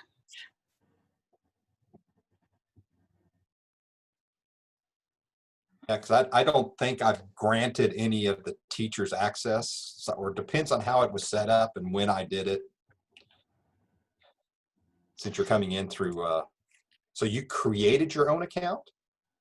No, we had several issues getting my account going, and then finally I got it to go, I think Friday or Monday. These were on a list that I emailed saying that these particular people needed access to it. Oh, so somebody probably created these. Yeah, so they a lot of these probably didn't have the Certica item added to them automatically. Okay. So when I think this was a list that I had emailed over to have done.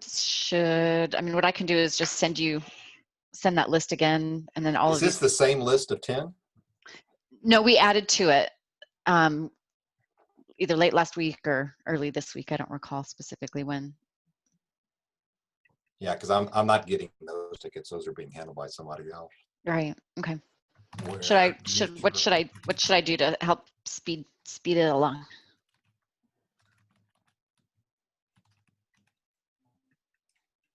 How do I get back to, stop share there. Okay.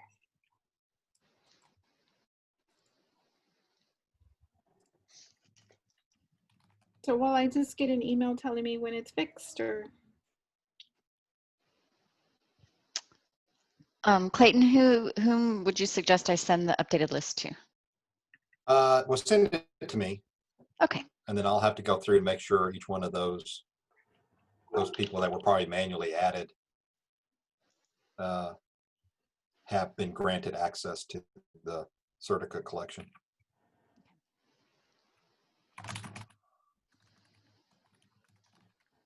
Although I can probably find them because they're probably all, I know who created them through the modified by record.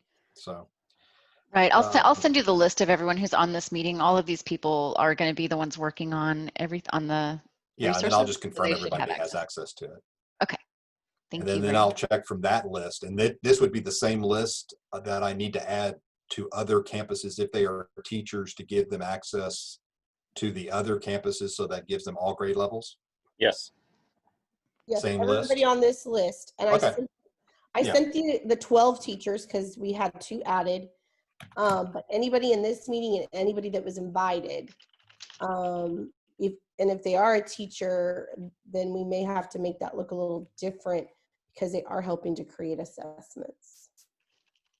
And I'm going to have to work directly with you all because we have quite a few things happening. I've been troubleshooting for password usernames, student uploads, and now from an Itematica standpoint, this.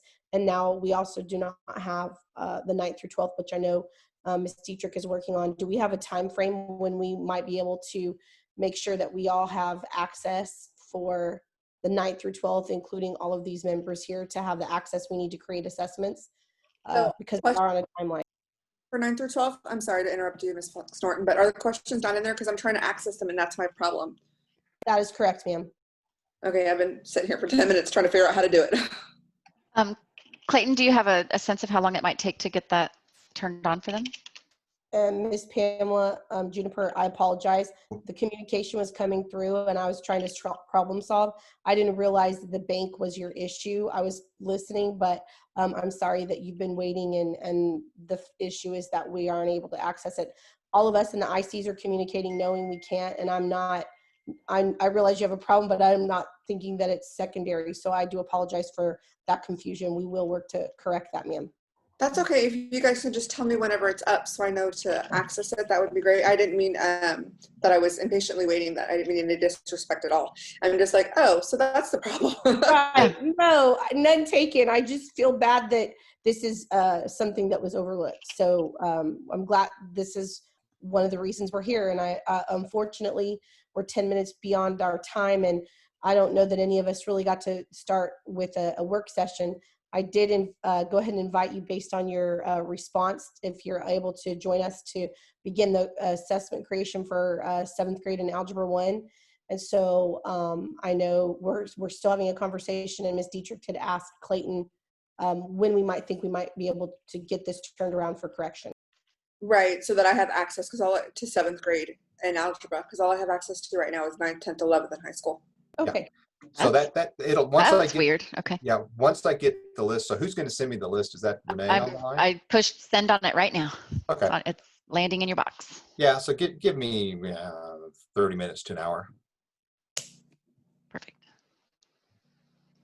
Okay. And I have accepted that invite, Ms. Foxworth. I saw that on my Google Calendar, so it should be good.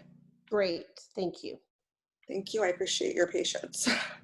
Monica, was your question asked about if you're creating a 3rd grade social studies assessment, do you input 3.1A or 1A? Did you get that question answered?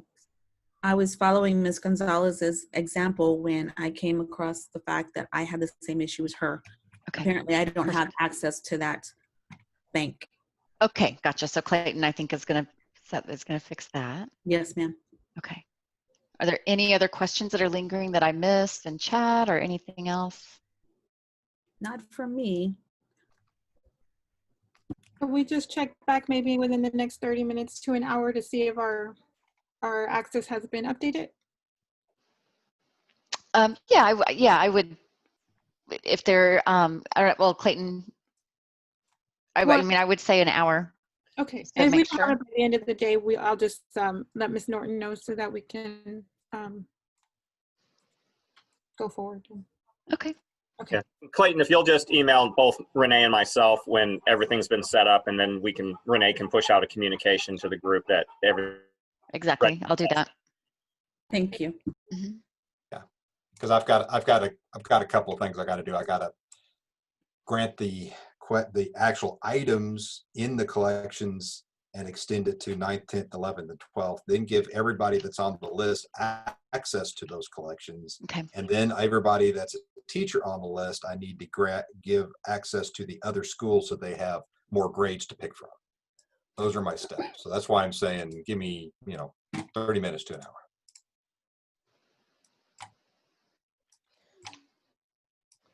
Okay, so we have lost about half of the members that were in attendance. And so I know that we're going to have more questions.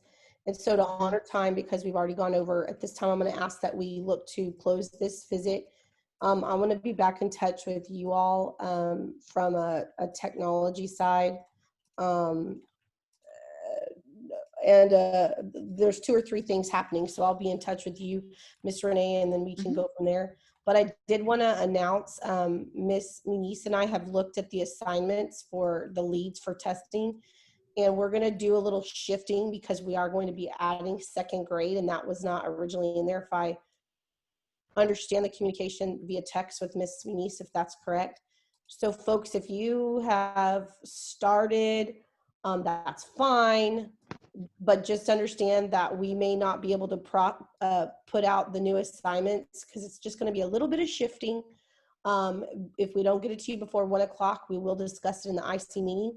So if you want to start, or if you've already started creating an assessment, just know all of us can access it. It's not going to be work that has been left on the table and nobody can come back to it. But we did not realize during the assignment process, and this was 4 or 5 weeks ago, that we were in fact missing 2nd grade. Do I have that correct, Ms. Muniz? I don't know if she's still on here. I'm looking, yes, she is. Miss Lyman? Yeah, she's still Sorry, because I was looking through all the windows and it's my menu button. Yes, that is correct. The thing is that for social studies and science, we've always only done 3rd grade and up. So that's something that when we were doing the assignments, we didn't think about. And then we did have a further discussion with Ms. Leon about 1st and 2nd. K and 1st. Originally, we had thought of putting them in, and then we decided to take them out because they are taking, they're on the CLI Engage platform. So we do have an assessment to track everybody on already. So we will meet again tomorrow and let you know any reassignments that we need to do because of those changes. We apologize for the inconvenience, folks. And that's why I know we had thought it through that with Itematica only had 3rd and up because we did ask them what grade levels they are able to provide us with items for to create the assessments. And I know we had thought it through, but this at the beginning of the year when we were creating that last agenda, that slipped our minds. Mm-hmm.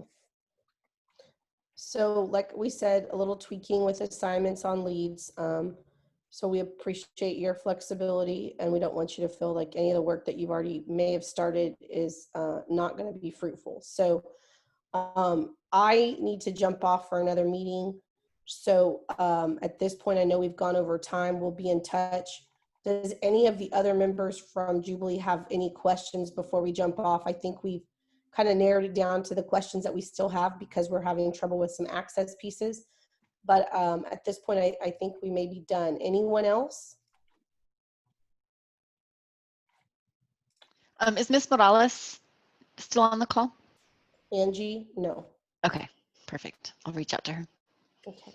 And Vanessa, if you need to schedule another block of time, where Renee and I are on while they're creating, we'd be happy to schedule that as well. We would definitely, I already have a session Monday for Algebra 1 and 7th grade math, but that doesn't mean that we'll all be doing it at the same time. So we'll definitely be in touch. Perfect. Okay.